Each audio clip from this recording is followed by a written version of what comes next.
ओम।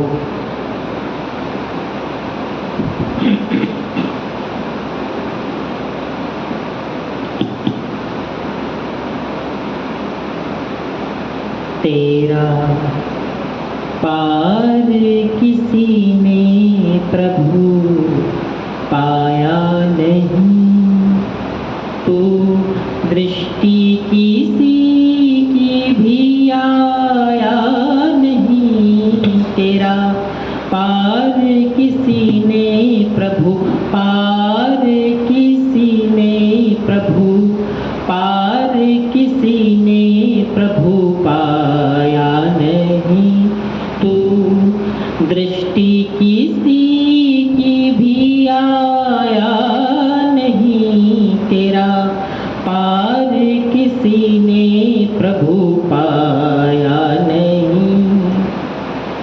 बिन हाथों सब जगत बनाया, बिन हाथों सब जगत बनाया, पात पात में आप समाया। बिन हाथों सब जगत बनाया, पात पात में आप समाया। भांति भांति फल फूल उगाया, तुझको किसी ने बनाया नहीं। तेरा पार किसी ने प्रभु पाया नहीं। तेरा पार किसी ने प्रभु पाया नहीं, तू दृष्टि किसी की भी आया नहीं। तेरा पार किसी ने प्रभु, पार किसी ने प्रभु, पार किसी ने प्रभु पाया नहीं। ना कोई खास मुकाम तिहारा, ना कोई खास मुकाम तिहारा, जिधर किधर तेरा चमकारा, जिधर किधर तेरा चमकारा। नस नाड़ी बंधन से न्यारा, मात पिता सुत जाया नहीं। तेरा पार किसी ने प्रभु पाया नहीं। तेरा पार किसी ने प्रभु पाया नहीं, तू दृष्टि किसी की भी आया नहीं। तेरा पार किसी ने प्रभु पाया नहीं। अनंत अपार वेदों ने गाया, अनंत अपार वेदों ने गाया। खन्ना देख चकित तेरी माया, जो भी सवाली तेरे दर पर आया, खाली उसको लौटाया नहीं। तेरा पार किसी ने प्रभु पाया नहीं। तेरा पार किसी ने प्रभु पाया नहीं, तू दृष्टि किसी की भी आया नहीं। तेरा पार किसी ने प्रभु, पार किसी ने प्रभु, पार किसी ने प्रभु पाया नहीं। तेरा पार किसी ने प्रभु पाया नहीं। तेरा पार किसी ने प्रभु पाया धन्यवाद हिंदुस्तान जी का इस सुंदर भक्ति के लिए। मैं आप इसी क्रम में आदरणीय गजराज जी को आमंत्रित करता हूँ वे एक इस भक्ति को सुनेंगे।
आज हम स्वामी विवेकानंद जी का 158वां स्मृति दिवस मना रहे हैं और मोदी जी का जन्मदिन भी है आज मना रहे हैं।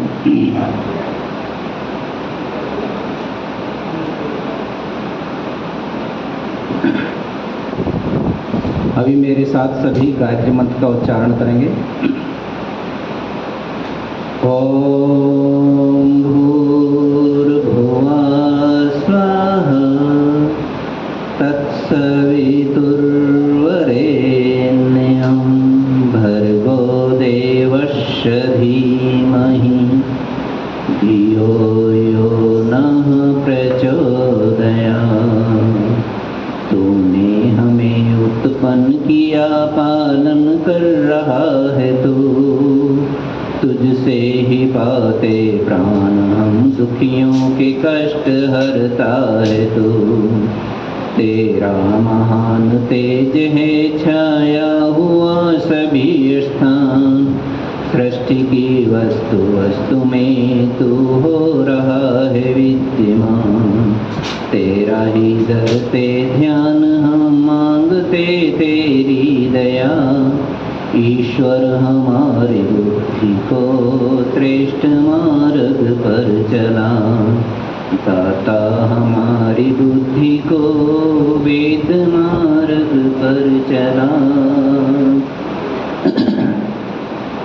हमारे जीवन में गुरु का बहुत महत्व है, क्योंकि हमें जो है मनुष्य को नैमित्तिक ज्ञान जो गुरु से मिलता है।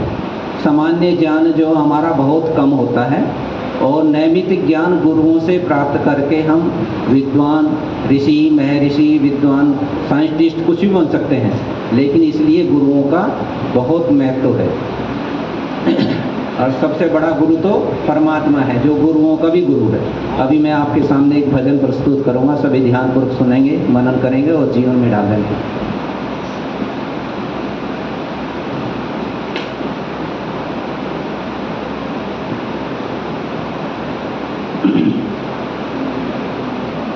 नाम प्रभु का लिया नहीं, धर्म का सौदा किया नहीं, ऐसा मानव दुनिया में जी करके भी जिया नहीं। नाम प्रभु का लिया नहीं, धर्म का सौदा किया नहीं, ऐसा मानव दुनिया में जी करके भी जिया नहीं। नाम प्रभु का जो कुछ भी है इस दुनिया में देता है दिखलाई, ईश्वर है कन कन में समाया, वेद ने बात बताई। ईश्वर है कन कन में समाया, वेद ने बात बताई। वेद का अमृत पिया नहीं, धर्म का सौदा किया नहीं, ऐसा मानव दुनिया में जी करके भी जिया नहीं। नाम प्रभु का नाम प्रभु का लिया नहीं, धर्म का सौदा किया नहीं, ऐसा मानव दुनिया में जी करके भी जिया नहीं। नाम प्रभु का। ये धन किसके पास रहा है, किसके पास रहेगा, ये धन किसके पास रहा है, किसके पास रहेगा, पानी का तो काम है बहना, ये हर हाल बहेगा। धन निर्धन को दिया नहीं, धर्म का सौदा किया नहीं, ऐसा मानव दुनिया में जी करके भी जिया नहीं। नाम प्रभु का। नाम प्रभु का लिया नहीं, धर्म का सौदा किया नहीं, ऐसा मानव दुनिया में जी करके भी जिया नहीं। नाम प्रभु का। लालच मत कर, लोभ छोड़ दे, लालच बुरी बला है, तू कर ले संतोष इसी में जो तिल फूल मिला है। फटा हुआ दिल सिया नहीं, धर्म का सौदा किया नहीं, ऐसा मानव दुनिया में जी करके भी जिया नहीं। नाम प्रभु का। नाम प्रभु का लिया नहीं, धर्म का सौदा किया नहीं, ऐसा मानव दुनिया में जी करके भी जिया नहीं। नाम प्रभु का। नफरत दिल से दूर हटाकर सबको गले लगा ले, त्याग भाव से जीकर अपना जीवन सफल बना ले। पथिक फटा दिल सिया नहीं, धर्म का सौदा किया नहीं, ऐसा मानव दुनिया में जी करके भी जिया नहीं। नाम प्रभु का। नाम प्रभु का लिया नहीं, धर्म का सौदा किया नहीं, ऐसा मानव दुनिया में जी करके भी जिया नहीं। नाम प्रभु का। नाम प्रभु का लिया नहीं, धर्म का सौदा किया नहीं, ऐसा मानव दुनिया में जी करके भी जिया नहीं। नाम प्रभु का। गजराज जी का बहुत बहुत धन्यवाद ईश भक्ति के इतने सुंदर भक्ति भजन के लिए। हमारे मध्य में कन्या गुरुकुल दबतला की ब्रह्मचारियाँ उपस्थित हैं। मैं उनसे अनुरोध करता हूँ अपना एक प्रस्तुति दें।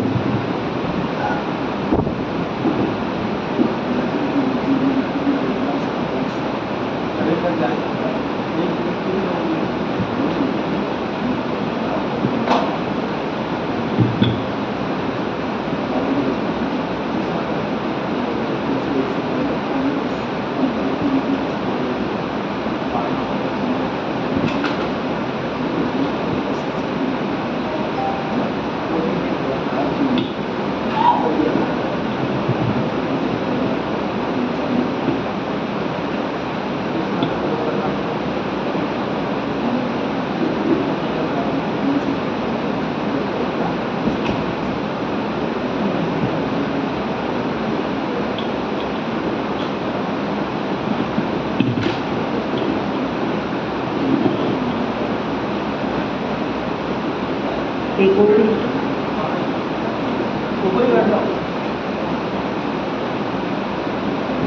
ये आप ले लो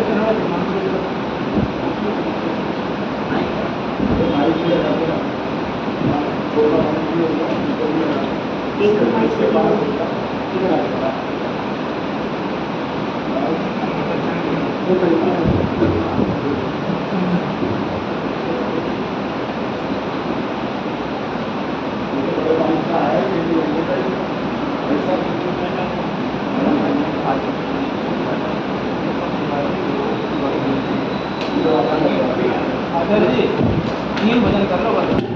9:50 का खत्म करो।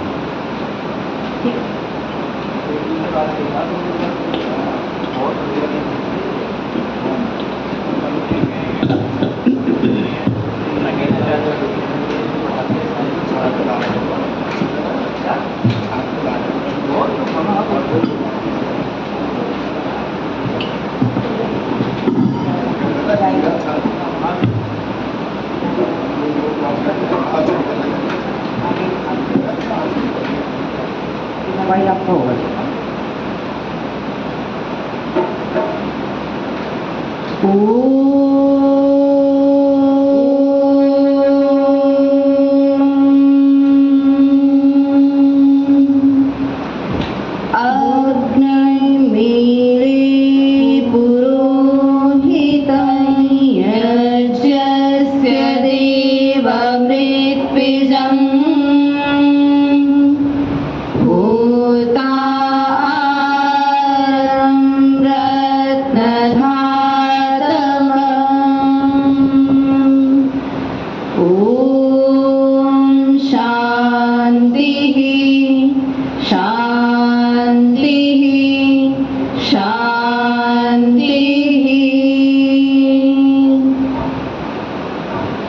आर्य समाज बुढ़ाना द्वार के इस पवित्र प्रांगण में उपस्थित आप सभी आर्य भद्र पुरुषों, माताओं, बहनों, आज बहुत ही सुंदर अवसर आप इस प्रांगण में आयोजित करने के लिए सब एकत्रित हुए हैं। आइए ईश्वर भक्ति के गीत के साथ इस सभा का प्रारंभ यहाँ से करते हैं।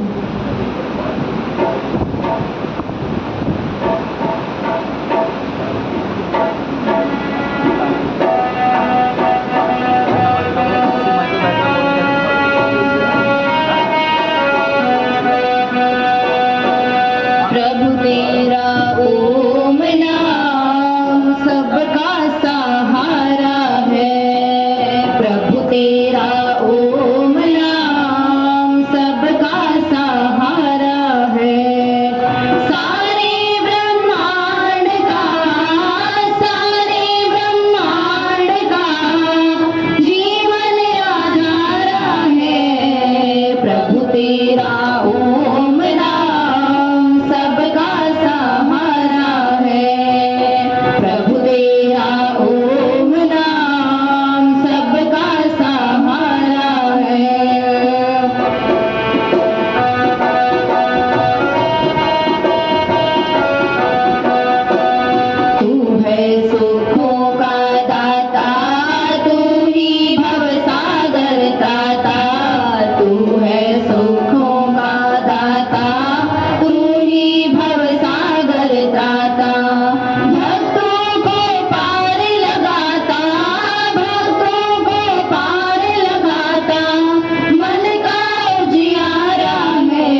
तेरा ओम नाम सबका सहारा है।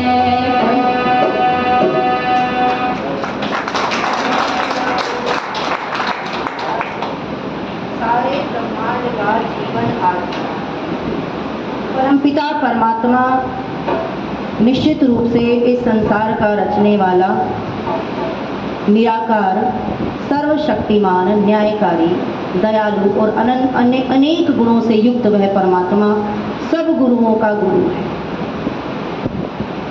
लेकिन जब उस परमपिता परमेश्वर की कृपा से कोई अनन्य गुरु इस भूमि पर पैदा होकर के अपने शिष्यों को उपदेश करते हैं, तो ऐसे ही श्रेष्ठ गुरु कहलाते हैं गुरु विरजानंद,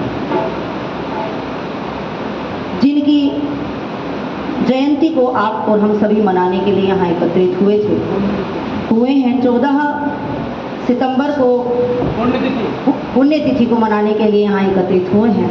ऐसे गुरु से प्रेरणा पाकर के स्वामी दयानंद सरस्वती जी आगे बढ़े।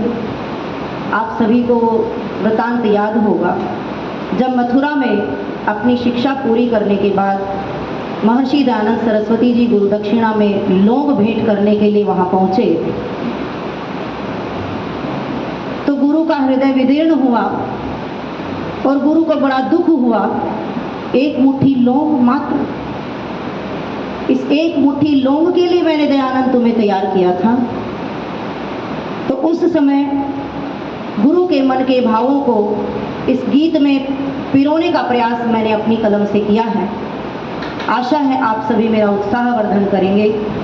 और उस काल में, उस समय में गुरु विरजानंद ने जो ऋषि दयानंद को उपदेश देकर के वेदों का प्रचार करने के लिए, इस भारत भूमि का उद्धार करने के लिए अपना आदेश दिया था, उस आदेश को सुन करके निश्चित रूप से आपका मन पुनः उस गुरु की महिमा को वर्णन करने के लिए, उस गुरु की महिमा के प्रति नतमस्तक होने के लिए आपका हृदय पुनः जीवित हो उठेगा। आइए गीत की पंक्तियां सुनते हैं।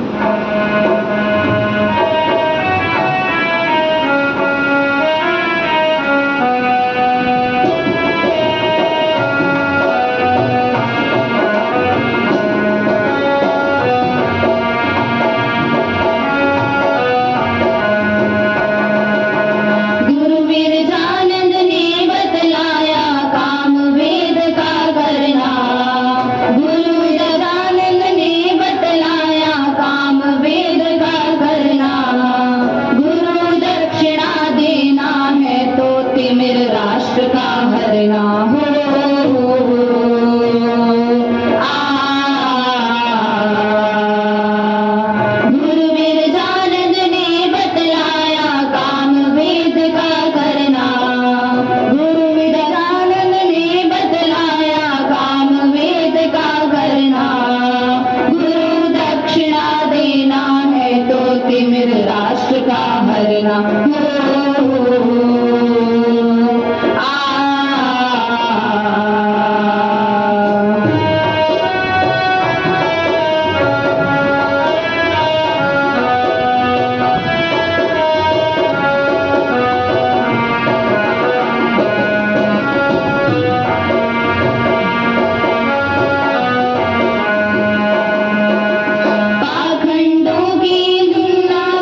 करना।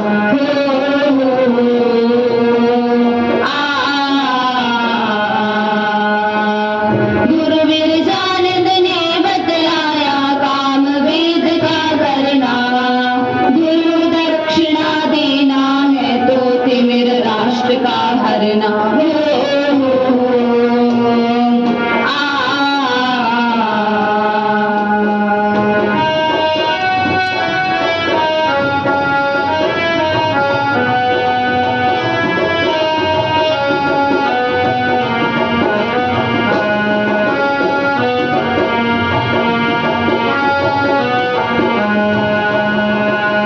परम पिता परमेश्वर की व्यापकता को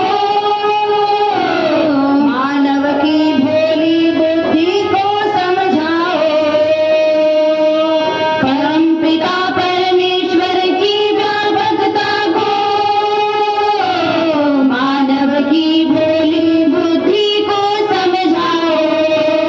नहीं वो मूर्त रूप धर आता, वही तरने से पार कराता। वेद ज्ञान के बिना न संभव भवसागर से तरना हो।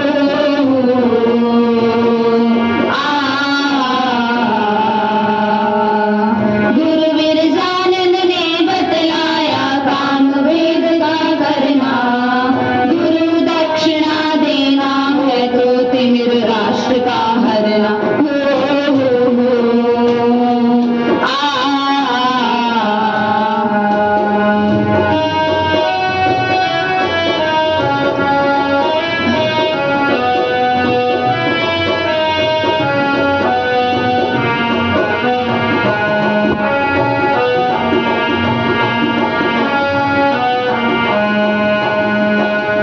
वैदिक संस्कृति सृष्टि विश्व में बतलाओ। ढोंग कुरीति भेद भाव को छुड़वाओ। वैदिक संस्कृति श्रेष्ठ विश्व में बतलाओ।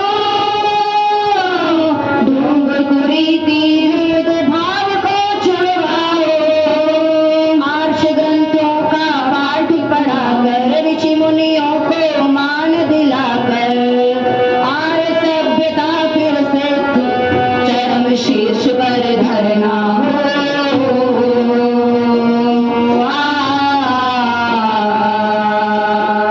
गुरु बिरजानंद ने बतलाया काम वेद का करना।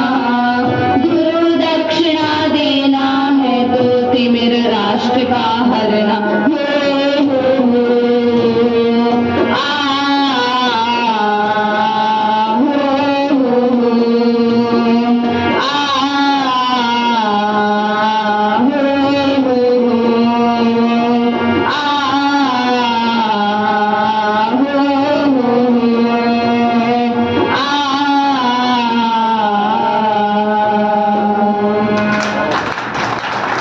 गुरु दक्षिणा देना है तो तिमिर राष्ट्र का हरना।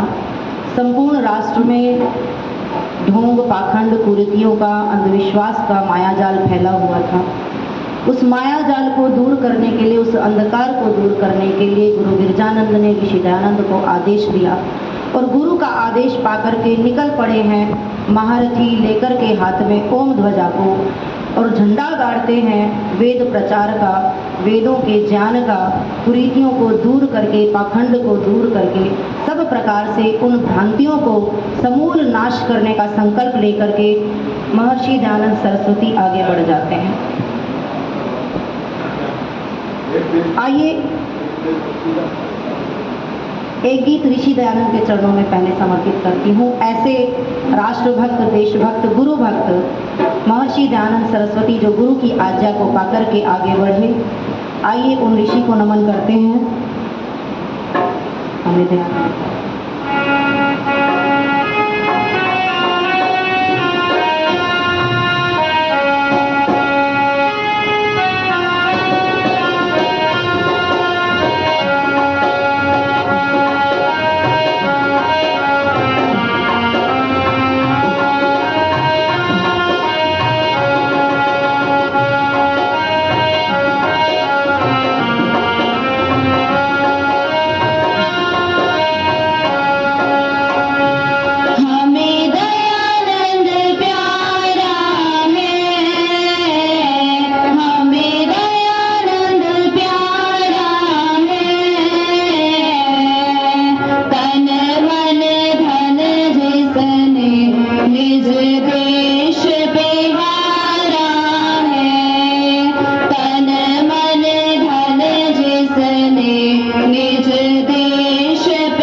सारे चारों ओर प्रकाश हुआ।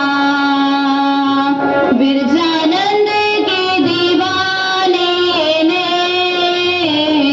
बिरजानंद के दीवाने ने वेदों का प्रचार किया बन कर ने, वेदों का प्रचार किया बन कर मत लेने। वह काम किया ऋषि ने, वह काम किया ऋषि ने। हिंदू जाति मिट जाती पर थाम लिया ऋषि ने। आर्य जाति मर जाती बस थाम लिया ऋषि ने। जोर से बोलो जय ऋषि दी, नारे बोलो जय ऋषि दी, मिलकर बोलो जय ऋषि दी। हम भी बोले जय ऋषि दी, तुम भी बोलो जय ऋषि दी। हमें दयानंद प्यारा है, हमें दयानंद प्यारा है। तन मन धन जिसने निज देश पे वारा है। तन मन धन जिसने निज देश पे वारा है। तन मन धन जिसने निज देश पे वारा है। तन मन धन जिसने निज देश पे वारा है।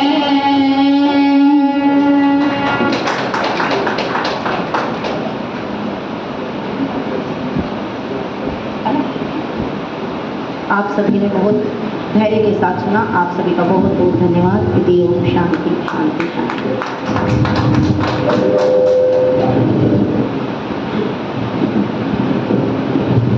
तो अभी आप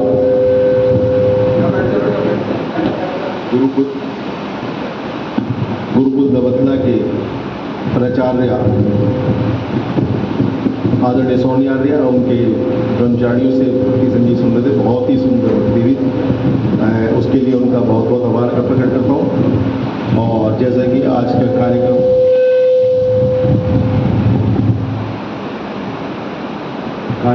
सबको विदित है, गुरु बिरजानंद जी का 158वां स्मृति दिवस और हमारे देश के यशस्वी प्रधानमंत्री श्री नरेंद्र मोदी जी का 75वां जन्म दिवस के रूप में कार्यक्रम मना रहे हैं।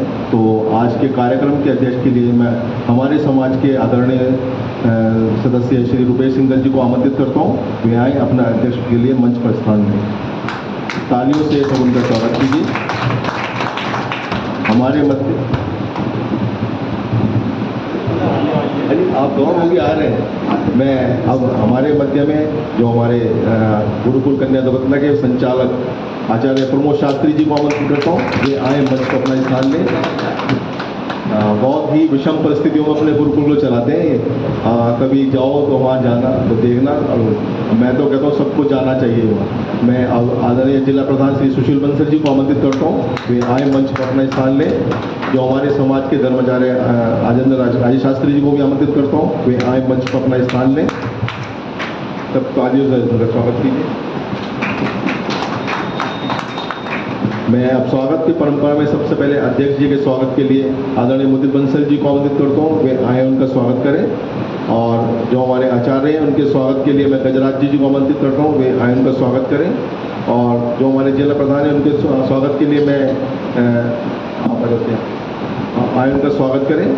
और हमारे पुरोहित वर्ग के लिए मैं मनोज जी को आमंत्रित करता हूँ। वे आए उनका स्वागत करें। और आचार्य जी के स्वागत के लिए मैं त्यागी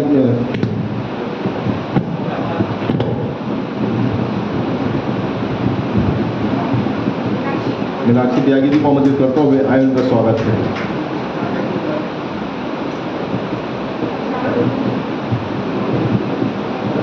मैं श्रीमद सिद्धि त्यागी जी को आमंत्रित करता हूँ, वे आए आचार्य जी का और सारी ब्रह्मचारियों जी का स्वागत करें।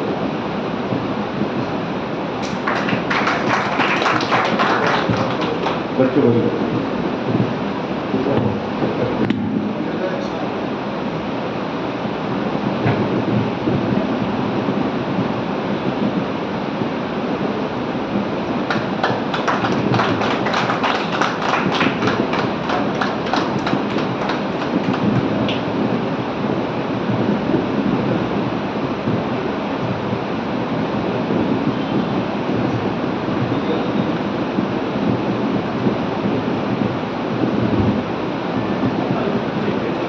आचार्य जी से अनुरोध है अपना उद्बोधन प्रारंभ करें।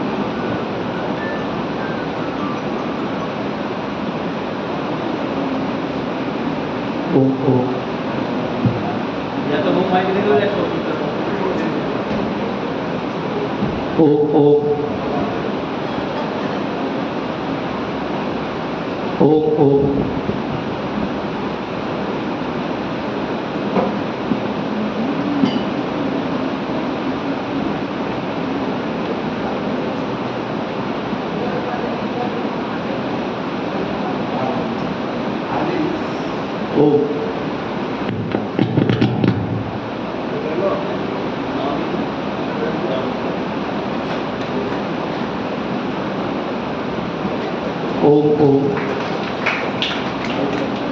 आइए एक बार इस बहुत सुंदर वेला में बड़े सुंदर ईश्वर भक्ति और गुरु भक्ति के गीतों का आप और हम लोग आनंद ले रहे थे। ये सब उस परमात्मा की विशेष कृपा का प्रतिफल है। तो आए एक बार पुनः मिलकर के वेद की पवित्र ऋचाओं से उस परमात्मा की स्तुति और उसके गुणों का कीर्तन करें। ओम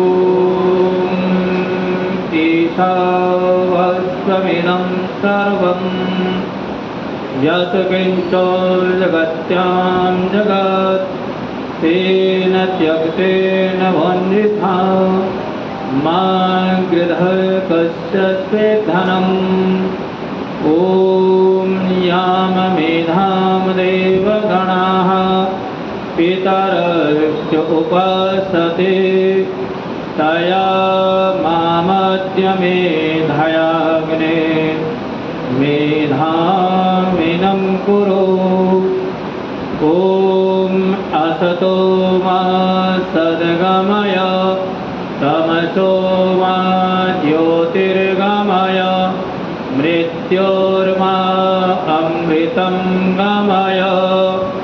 ओम शांति शांति शांति।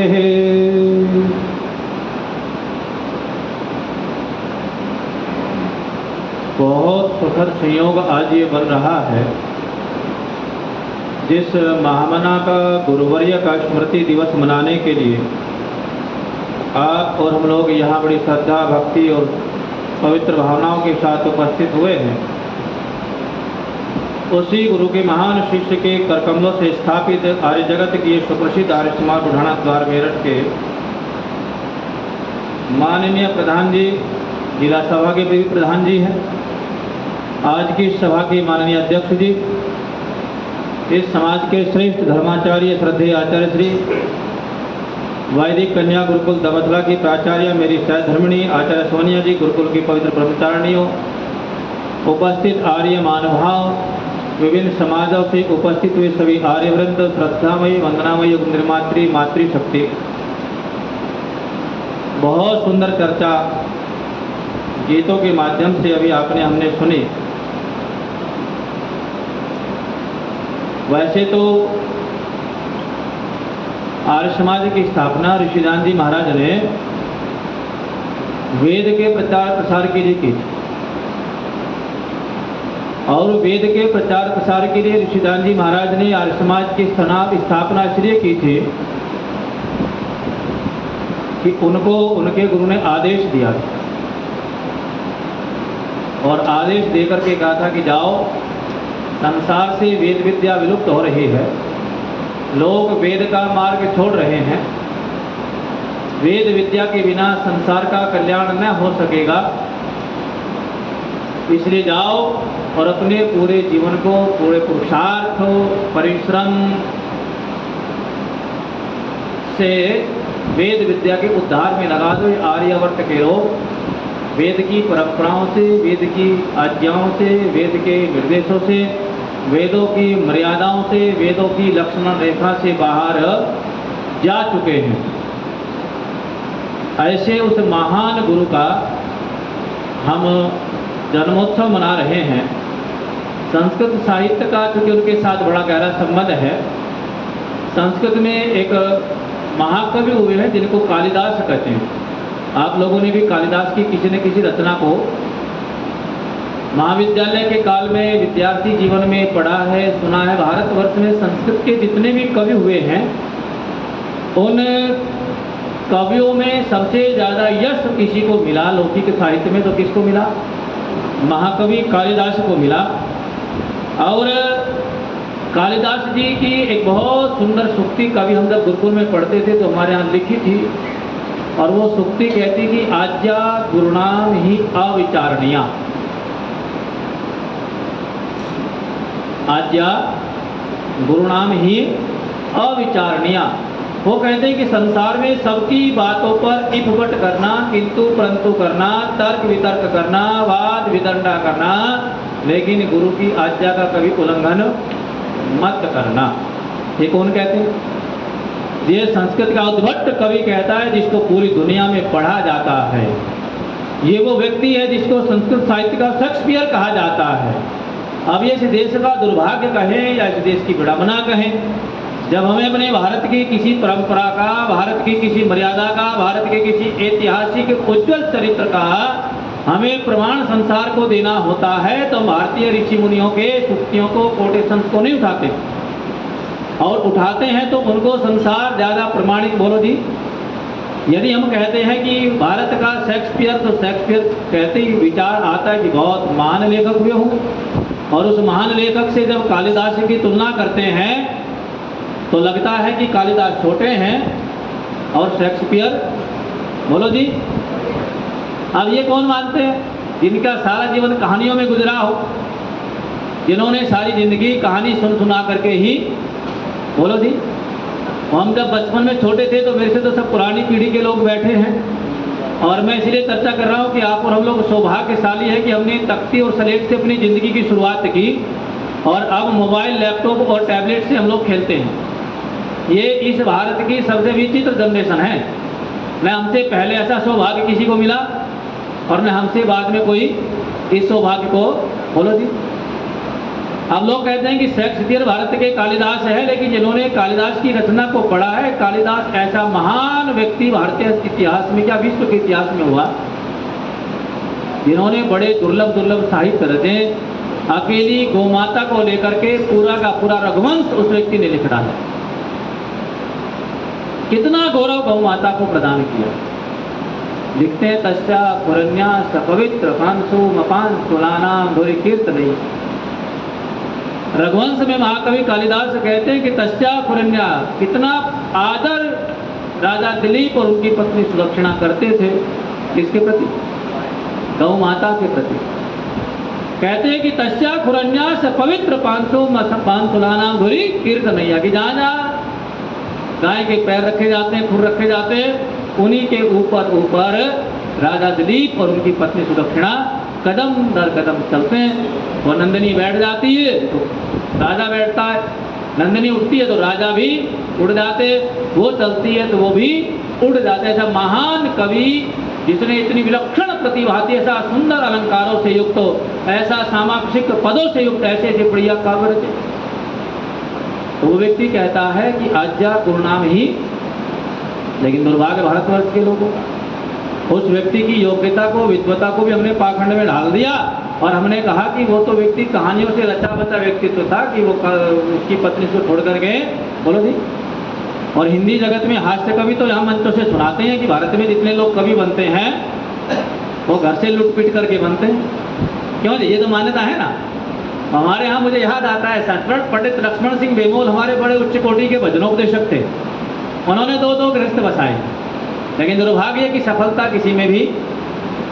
तो कई बार हम लोग जब छोटे थे तो साथ रहते थे, तो ऐसे हास परिहास, बड़े अच्छे उच्च कोटि के विद्वान थे, वो भी कवि बहुत सुंदर थे। ईश्वर भक्ति के जितने गीत बेमोल जी ने और पथिक ने लिखे, इसने किसी ने नहीं लिखे।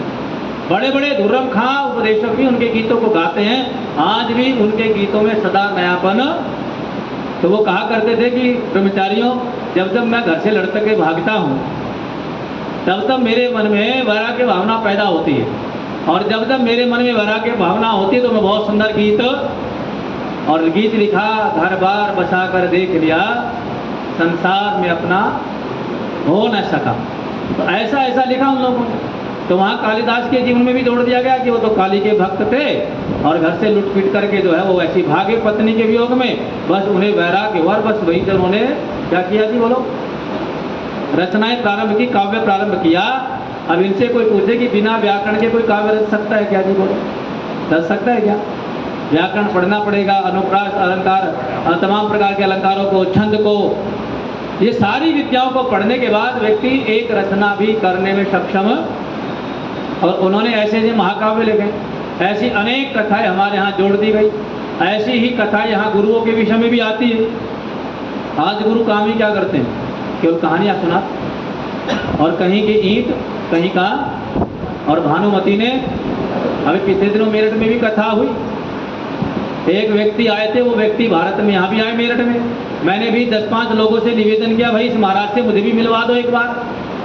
लेकिन जिनसे निवेदन किया उन्हें पता था कि ये गुरुकुल के आचार्य है और ये ऐसा व्यक्ति है कि बिल्कुल तीर लगाए बिना छोड़ेगा नहीं।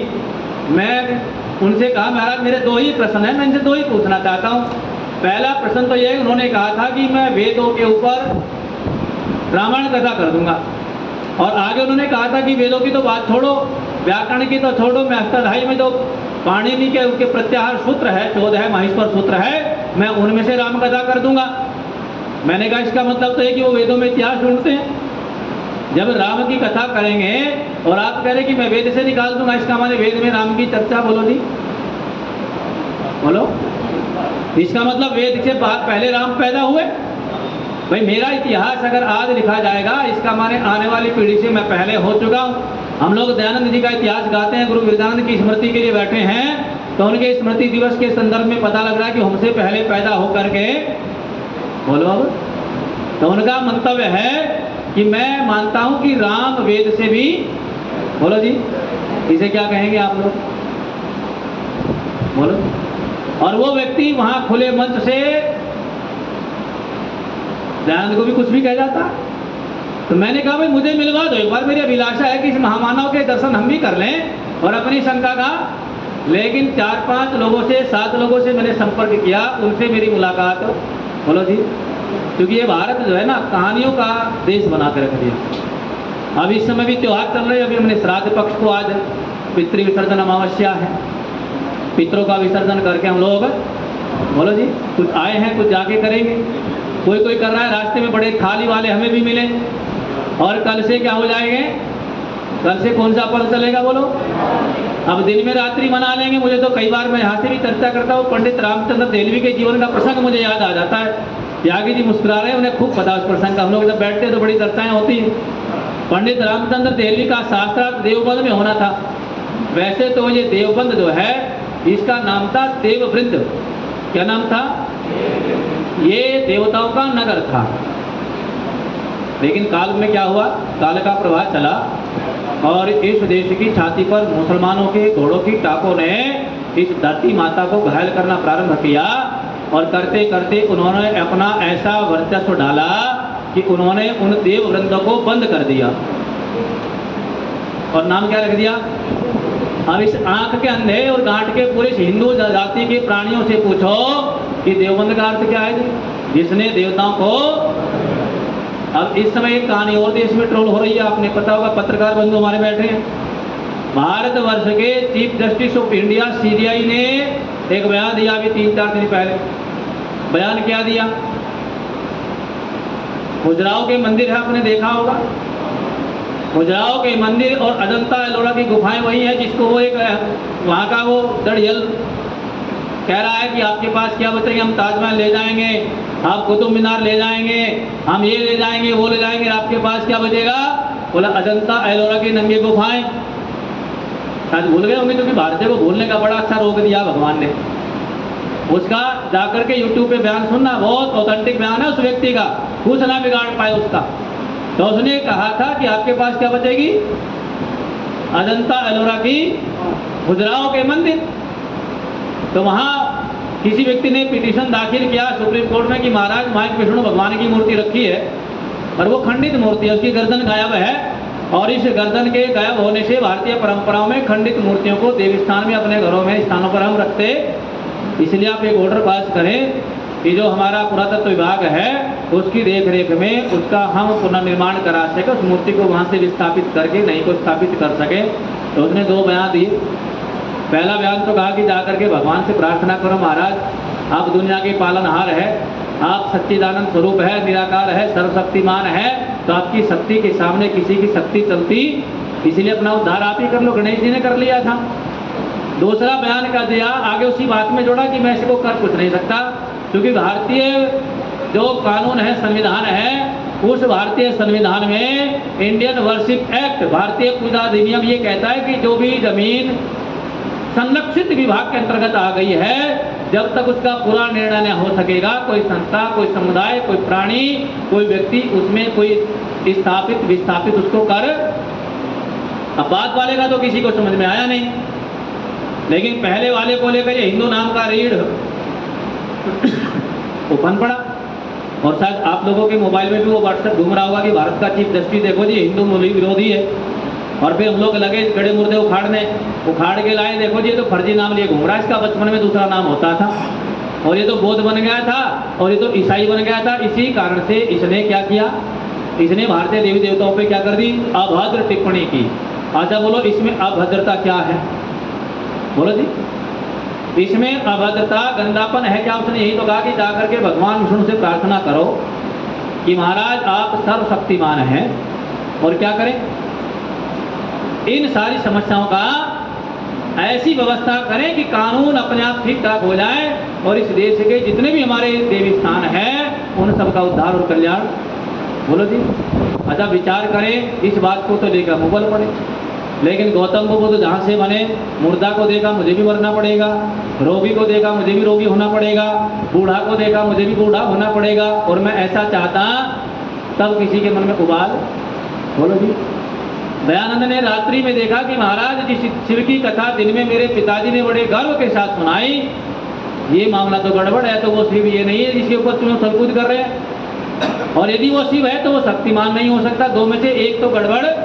और इसी बात को लेकर के दयानंद अपने घर से, बोलो जी, कई लोगों के मन में बात आ रही है कि आचार्य जी अधूरी बात कह रहे, घर से भागने का कारण ये थोड़ी था, घर से भागने का कारण तो बहन और चाचा की मृत्यु भी थी, लेकिन मुख्य उद्देश्य ऋषि दयानंद के जीवन का सच्चे शिव की खोज करना ही था। और कहां तक निकल के भागे, जब तक विरजानंद के पास, बोलो जी, और जब कुटिया को खटखटाया, अंदर से एक दंडी की आवाज आई। अब हम लोग पीछे बैनर के ऊपर भी लिखा देख रहे हैं, गुरुवर विरजानंद दंडी। अब ये दंडी क्या है, बोलो जी। साधुओं की, सन्यासियों की भारतवर्ष में लगभग 1214 शाखाएं हैं। कितनी है जी? आनंद है, गिरी है, वेश है, नाथ है जिसके योगी आदित्यनाथ जी है। ऐसे ही एक संप्रदाय दंडी संप्रदाय, क्या नाम है? क्योंकि गुरुवर विरजानंद आर्य समाज ये नहीं थे, मन में रख लेना। जब विरजानंद को पढ़ें तो विरजानंद को पढ़ने से पहले मस्तिष्क में रख लेना कि दयानंद ने गुरु विरजानंद से पढ़ने के बाद ही आर्य समाज की स्थापना, बोलो जी। तो गुरु विरजानंद आर्य समाजी तो वेद के पक्के अनुयायी, लेकिन उससे पहले वो भी वैसे ही थे जैसे दूसरे ब्राह्मण होते हैं जन्मना। उनका जन्म पंजाब के अंदर करतारपुर में जालंधर के निकट हुआ था, और जालंधर को हम लोग बड़े गर्व से याद करते आर्यजन। मैं तो विशेष रूप से याद करता हूँ जालंधर, क्योंकि जालंधर न होता तो दुनिया होती, लेकिन मैं ना, जालंधर न होता, बोलो जी, दुनिया तो होती, आप होते, समाज होता ना होता, लेकिन मैं ना होता, क्योंकि उसी जालंधर के पास ही महात्मा मुंशीराम का भी जन्म हुआ था। वही मुंशीराम जो बाद में जाकर के बैरिस्टर मुंशीराम बने, जिन्होंने बरेली में जाकर के गुरुवर गिरिजानंद के दर्शन किए, और जैसा उनके गुरु ने आदेश दिया था ऐसा ही दादा गुरु की तरह से भी अपने गुरु का आदेश मान करके मुंशीराम ने भी वेद विद्या के लिए पूरा जीवन लगाया, और जिस बात को गुरु ने प्रवचनों में, लेखों में कहा, उस चीज को विद्यार्थी ने, शिष्य ने कालिदास की उक्ति को चरितार्थ करते हुए अपने जीवन में धारण किया। और 1902 में चौधरी अमन सिंह ने जमीन में पूरा का पूरा कांगड़ी गांव लेकर के सन 1902 में वहाँ क्या स्थापित किया, बोलो जी, गुरुकुल कांगड़ी स्थापित किया। और कैसे किया?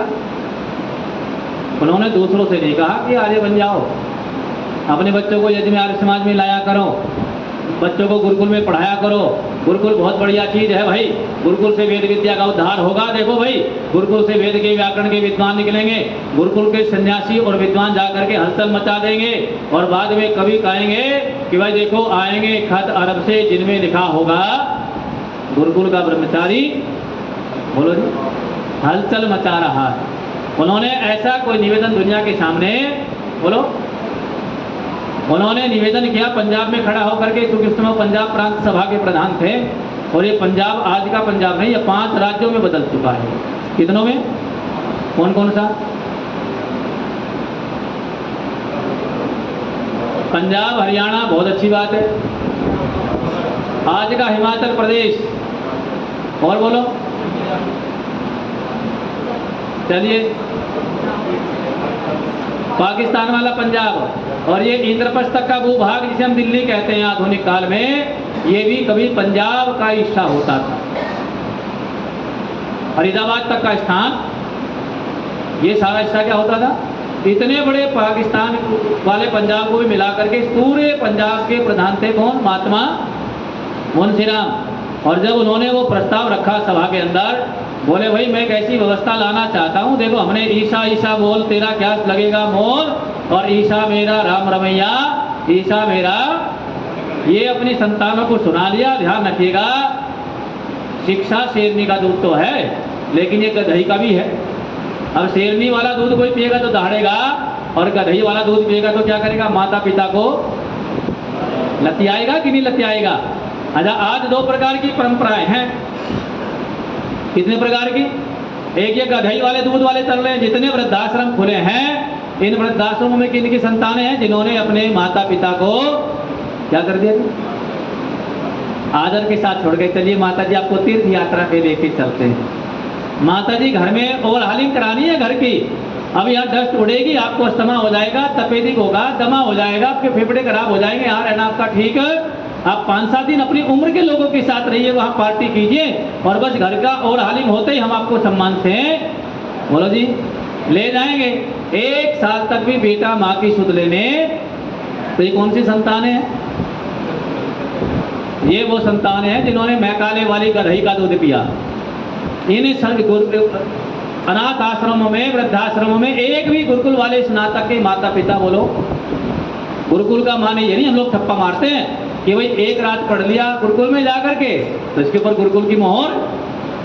गुरुकुल का अर्थ यह है कि जिसने ऋषिदान की भाषा में कहें, जिसने वेदांत संस्कार से लेकर के वर्णोच्चारण शिक्षा से लेकर के सांगोपांग जिसने गुरु शिष्य परंपरा को सीखा हो, जिसमें रहा हो, उसका नाम क्या होता है? वो बनता है स्नातक। तो ऐसा ही स्नातक कौन बने? गुरु विरजानंद की सेवा में रह करके बने दयानंद।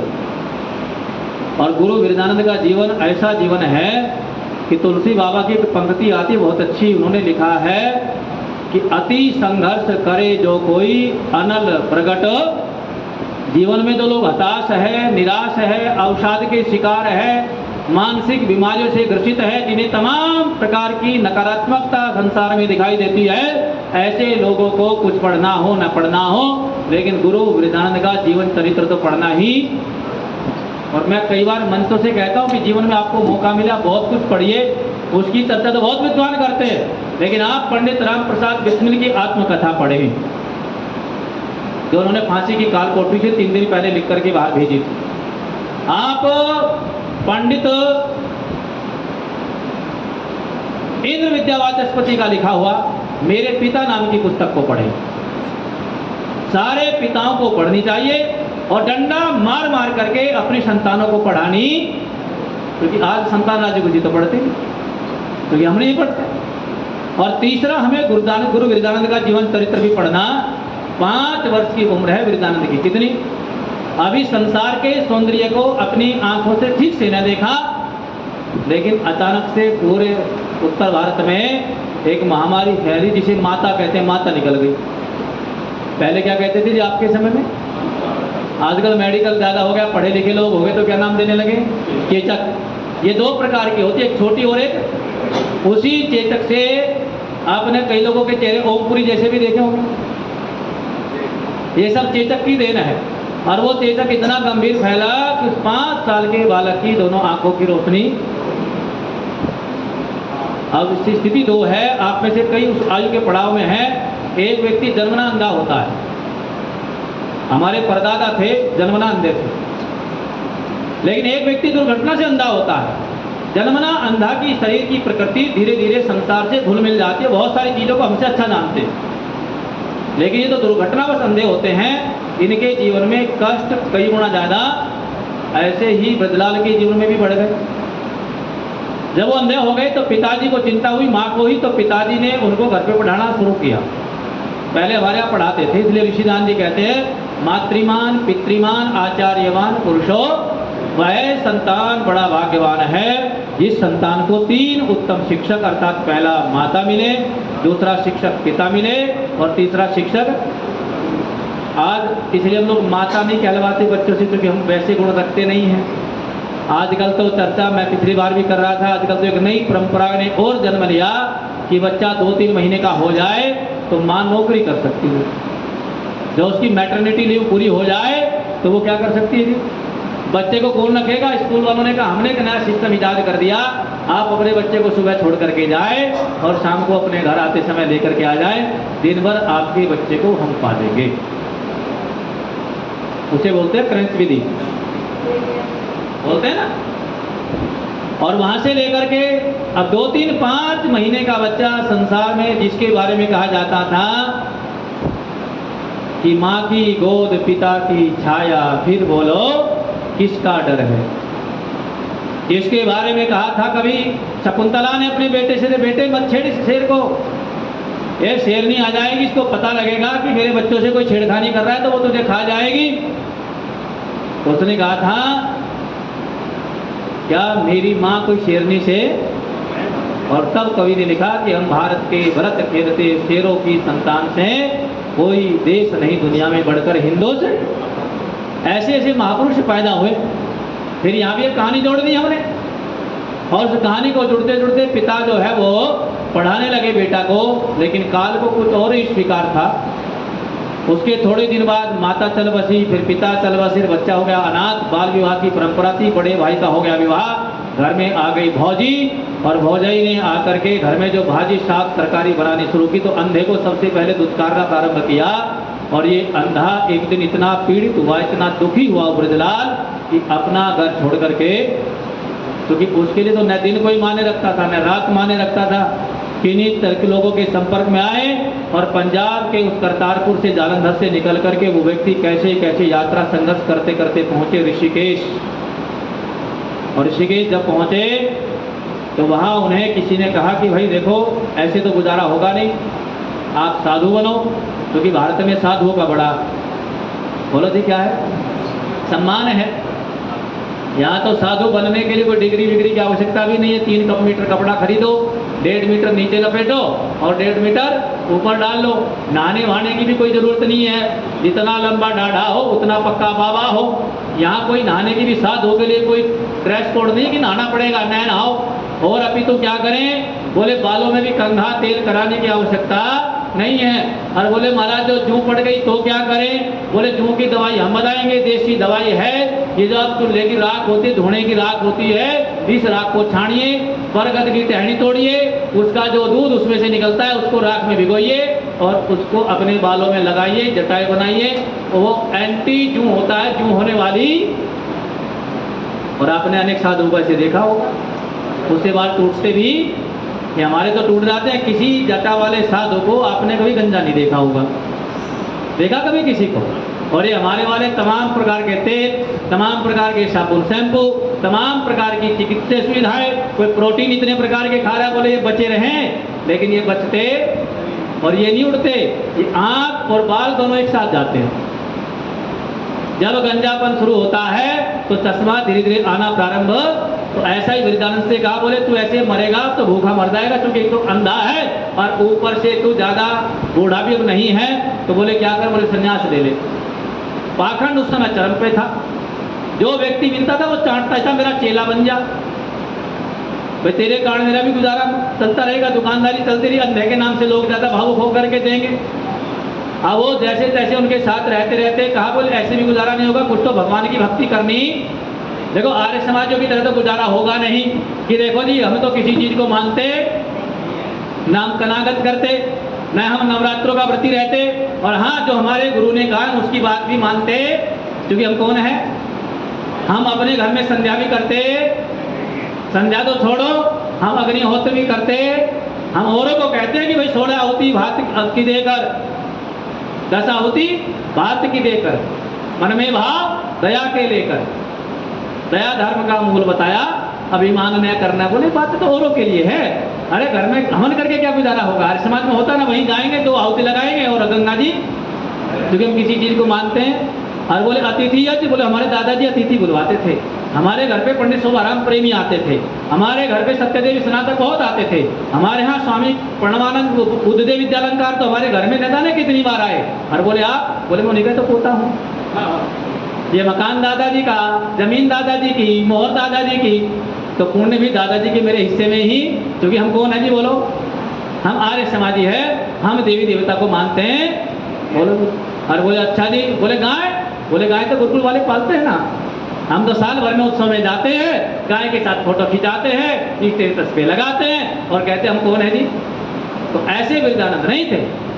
उन्हें उनके गुरुओं ने कहा महाराज भगवान अगले जन्म में तुझे और खतरनाक योनि में देगा, अब तो अंधा बना दिया, क्या कर? बोले भगवान की भक्ति किया कर। बोले वो कैसे होगी? बोले गंगा जी में स्नान कर, गंगा जी में खड़ा हो, जो तेरे को जो भी आता है उसका उल्टा सीधा सही पाठ करना। बोलो जी। और वृद्धानंद नियमित रूप से ऋषिकेश में गंगा में खड़े होकर के उस तेज प्रवाह के जल में क्या करने लगे? भगवान की भक्ति। अब ये वह पक्ष अपने से मत बोलिएगा कि दिन में कितनी देर तक करते थे, रात में कब तक करते, उनके लिए दिन और रात दोनों। वहां पड़ोस में खड़ा है कोई दक्षिण का पंडित भी पड़ोस में रहता था। अब दक्षिण में आज भी आप जाएंगे तो वहां आज भी संस्कृत व्यवहार की भाषा है। दक्षिण भारत में आज भी ऐसे ऐसे गांव है जहां पूरा का पूरा गांव संस्कृत बोलता है। आज भी संस्कृत के बोलने वाला व्यक्ति नहीं है, परिवार छोड़िए, पूरा का पूरा गांव। लगता है ना जादू, इतनी विचित्र लोग हैं। 2025 में भी ऐसा गांव है। और अचंभे की बात है कि उस गांव से आईटीएन से निकलते हैं। आप गूगल करिएगा घर जा करके, तो वो दक्षिण का ब्राह्मण आकर के वहां अष्टदाई के सूत्रों का पाठ करता था। अब मनुष्य की वृत्ति है कि उसको अपनी बात अच्छी थोड़ी दिन तक लगती है, दूसरे की बात लंबे समय बाद भी अच्छी लगने लगती है। वो अपना पाठ तो भूल गए और उसका पाठ उन्होंने याद करना। अब जो कि परमात्मा एक चीज देता है तो दूसरी में विशेष देता है। आंखें ली, लेकिन बुद्धि इतनी प्रखर थी कि एक बार जो सुन लिया वो जीवन भर अमिट हो गया। उन्होंने अष्टदाई के सूत्रों को 3000 फार्मूला को याद किया। याद करते करते कुछ समय वहां रहे। अचानक एक दिन रात को, क्योंकि दिनों रात तो माने थी नहीं, बस सोने का नाम रात्रि था, अचानक से आदेश हुआ कि उठ जा, यहाँ क्या करेगा, लंबे समय तक नहीं ला रहते साधु एक समय में। बोले क्या कर? बोले गंगा जी की तरह हो जा, प्रवाहित होना शुरू हो। ऋषिकेश से चले और वृद्धानंद पहुंचे हरिद्वार। कुछ समय हरिद्वार में रहे, लेकिन हरिद्वार की दाल रोटी भी वृद्धानंद को रास। बोलो जी। और वहां से चल पड़े। उन्हें पता लगा कि भाई ऐसे गुजारा होने वाला नहीं है, क्योंकि विद्या की पीड़ा थी। पिताजी जिस काम को प्रारंभ किए वो अधूरा था और दुनिया में सम्मान से जीना भी था उस अंधे व्यक्ति को। वहां से गया वाराणसी। वाराणसी में कुछ समय रहा, वाराणसी में विद्या पढ़ी, कुछ काव्यों का पठन पाठन किया, लेकिन वहां भी मन नहीं लगा कि यहाँ भी उथले लोग हैं, यहाँ भी विद्या के गंभीर लोग नहीं है। अंग्रेजी राज था, अंग्रेजों ने सबसे पहले कोलकाता में जो भारत का पहला विश्वविद्यालय खोला था, जिन लोगों को पता। तो पहुंचे वहां से कोलकाता, कहां से बना? वाराणसी से। वाराणसी से पहुंच गए कोलकाता, लेकिन कोलकाता में उन्हें बात कुछ जमी नहीं। यहाँ तो अंग्रेजों का ज्यादा टाटुकारिता चल रही है, जो विद्वान है, पंडित है, वो दक्षिणा के पीछे भागते हैं। वहां से चले और फिर वहां से पहुंच गए गया बिहार, जहां सारे हिंदू पिछले दिनों भागे। बोले जी एक बार पिंड कट जाए तो गया जाओ और पिंड दान करके आ जाओ, जीवन भर मामला शांत। उसी गया में वीरदान जी महाराज पहुंचे, लेकिन गया में भी उनकी बात दूसरों से बनी नहीं, क्योंकि विद्या की भूख थी, आंखें नहीं थी, लेकिन विद्या पढ़ने की इतनी प्रखर भूख थी और उसकी भूख शांत हुई नहीं। अचानक से वहां रहते रहते उन्हें मिले अलवर के राजा, और उन्हें अलवर के राजा को जब पता लगा कि बहुत कमजोर था, तो नौजवान है, दंडी सन्यासी है। दंडी का अर्थ होता है जो हाथ में दंड रखता हो। क्या रखता हो? दंड माने लठ। मेरठ की भाषा में क्या कहते हैं इसको? कहा ना उसने, लाठी में गुण बहुत है सदा राखिए। तो ये दंड जो है ये शंकराचार्य के समय से आया। ये आदि गुरु शंकराचार्य की परंपरा के लोग होते दंडी सन्यासी। तो राजा अलवर वहाँ उपस्थित हुए, सेवा में हाथ जोड़े, पैर जोड़े, दान दक्षिणा दी, उनसे कुछ शंका समाधान किए और निवेदन किए, महाराज जैसी भूख आपको है वैसी मुझे भी है। मुझे भी कोई बढ़िया गुरु मिला नहीं है, मेरी भी इच्छा है कोई मुझे पढ़ाए, क्योंकि उस समय के राजा पढ़ने पढ़ाने के इच्छुक होते थे। विद्वानों की कद्र, अब तो राजाओं को बहुत सारे काम है, क्योंकि खानदानी राजा नहीं रहे। वे कैसे राजा होते थे? वो खानदानी पीढ़ी दर पीढ़ी राजा होते थे। अब तो मूर्ख भी राजा बन जाता, बिना सुनाए अब मेरे से रहा नहीं जाता, दिल के कुछ उद्गार जिन्हें मैं रोक नहीं पाता है। तो जिसके पास जितनी खोपड़ी उतना ही बढ़िया राजा। वोट होने चाहिए। इस देश में लोकतांत्रिक प्रणाली की विशेषता यही है कि यह विद्वान राजा नहीं बनता, और बन जाता तो उसको टिकने, बोलो जी। अच्छा, पहले कौन राजा बना? लाल बहादुर शास्त्री पहले बुद्धिमान आदमी राजा बना, उसको टिकने दिया गया। अच्छा हाँ बोलो, ना बोलो। उनके बाद कौन बने? चौधरी चरण सिंह बने। पढ़ा लिखा दैनिक अग्निहोत्री व्यक्ति था। मैं कई बार इस मन से कहता हूँ, पढ़िए उनकी लिखी पुस्तक शिष्टाचार। आज भी विदेशों में अर्थशास्त्र की पुस्तकें पढ़ाई जाती चौधरी चरण सिंह की, लेकिन हमने उसको टिकने भी ऐसा बताते हैं कुछ लोग, तो मुझे तो पूरा पता नहीं कि उनके जीवन में तो रिकॉर्ड है कि वो ऐसा प्रधानमंत्री बने जिसने कभी संसद सत्र अटेंड ही नहीं किया, वो भी देश के क्या बने। और अब तीसरे वो दिन का हमने जन्मदिन मनाया। अच्छा, टिकने दे रहे हैं क्या? जब भारत में दाल नहीं गलती तो कभी जाकर के चीन में हंडिया चढ़ाते हैं, कभी विदेश में जाके चढ़ाते हैं। पट्टे 6 महीने भारत में रहते हैं और 6 महीने मोदी भगाओ अभियान में लगे। अब दुर्भाग्य क्या है, उसे अभी भी ये सपना है कि तेरी दादी ने, तेरे दादा ने, तेरे खानदान के लोगों ने जैसे पहले राजा बनाए, ऐसे ये भी तुमने बनाया। तुम जब तक रखोगे वो रहेगा, और तुम जब कुर्सी छीन लोगे वो। ये गलत फहमी, खुश फहमी में वो जी रहे हैं, लेकिन उन्हें नहीं पता कि उस राजा को आपने नहीं, इस देश के आम भक्तों ने उसको, इसलिए अब वो आपके हटाने की बस की। अब जीवन भर के लिए कुर्सी उसको लिखी गई, और जब उसका नंबर वानप्रस्थ का आएगा तो उसने अपना उत्तराधिकारी पहले ही तैयार, क्यों जी? और वो तो है कुछ ज्यादा सरल वाला, अगले वाला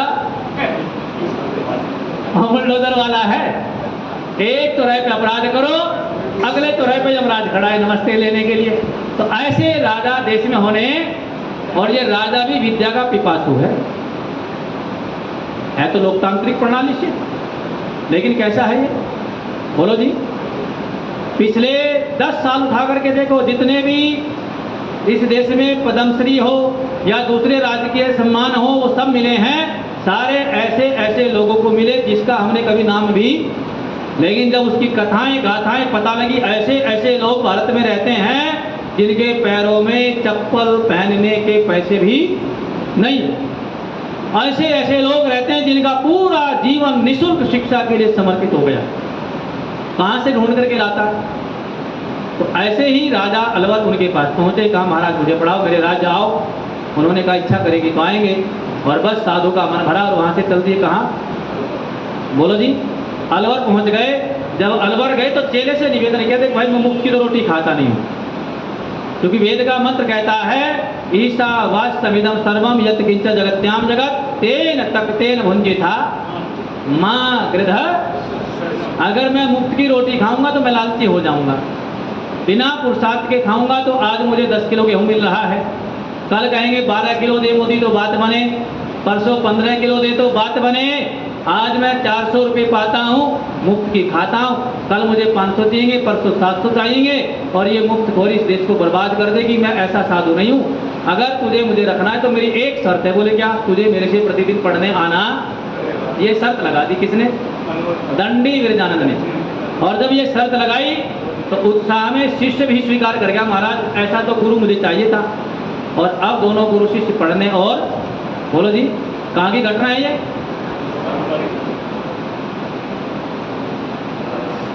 कितने लोग अलवर गए हैं कभी जीवन में?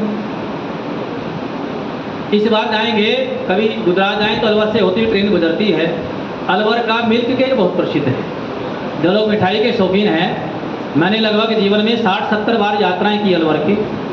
मुझे जब भी मिल्क केक याद आता है तो हमारे यहाँ बड़ौद में बनता है, और या तो अलवर में शुद्ध गाय के घी का बनाते, बिल्कुल बढ़िया वाला बनाते गाय के दूध। तो अलवर राजा पढ़ने पढ़ाने लगे। 2-3 विद्यार्थी और विरजानंद जी के पास रहते थे, लेकिन आज गड़बड़ हो गई गुरु के साथ। कोई विशेष मेहमान आए और उस मेहमान की सेवा शुश्रूषा में शिष्य भूल गया कि गुरु के पास पढ़ने भी जाना है। उसे लगा था भाई सप्ताह में एक छुट्टी तो सरकार भी, भाई 15 दिन में एक दिन का हमारे यहाँ प्रतिपदा का अनध्याय तो वैदिक वांग्मय में आता है।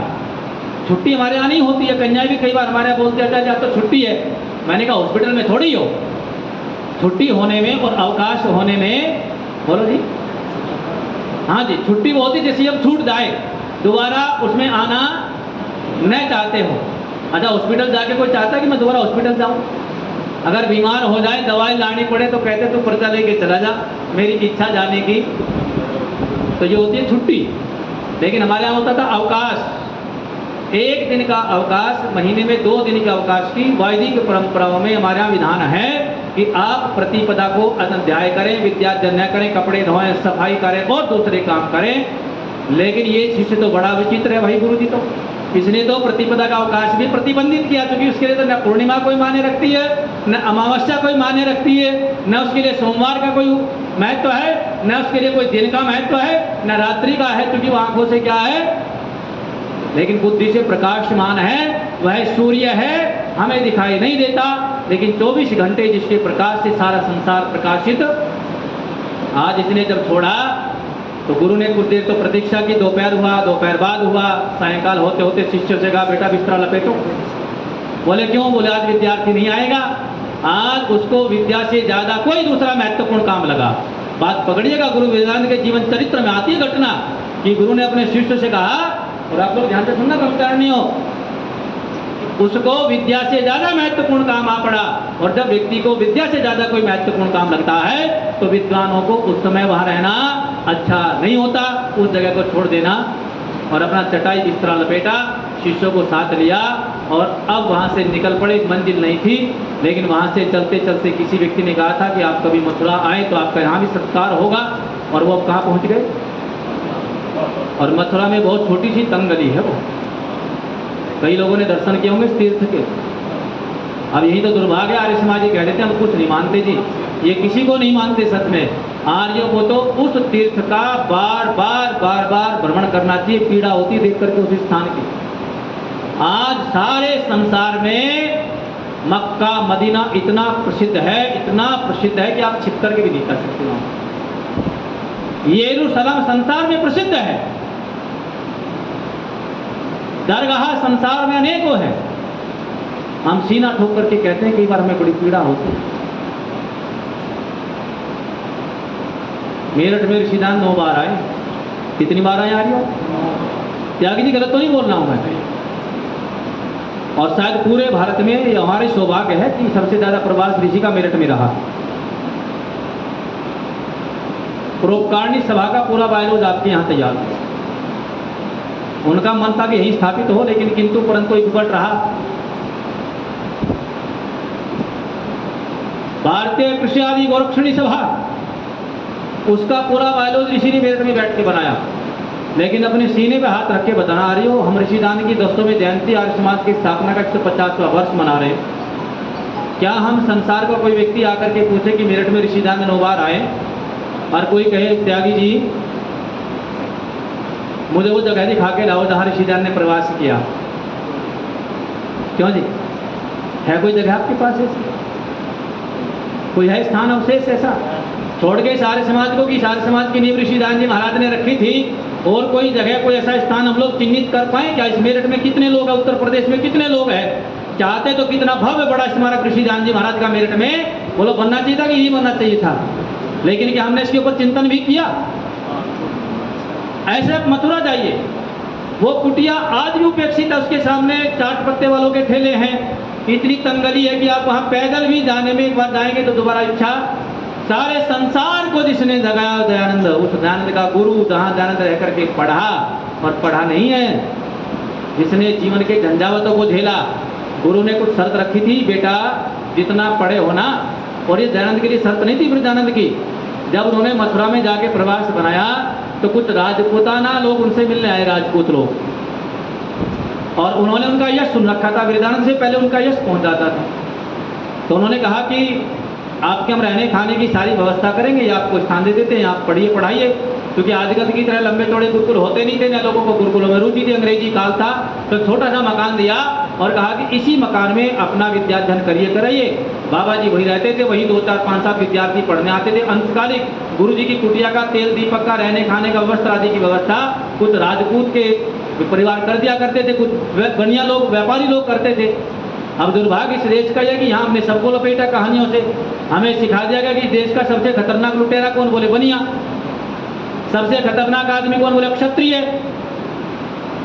और बोले सबसे बड़ा ठग कौन? बोले ब्राह्मण। अच्छा ये तो चलता है, और इनके बिना काम नहीं चलता। घर में कुछ सुख हो दुख हो किसको बुलाएंगे? और पंडित जी अगर चुपचाप 11 रुपये 10 रुपये 21 रुपये लेकर के चला जाए तो पंडित जी बहुत बढ़िया। और जो ही पंडित जी ने कुछ मांगा, हमने क्या कहा? ये तो लुटेरा भाई, इसने तो लूट का धंधा।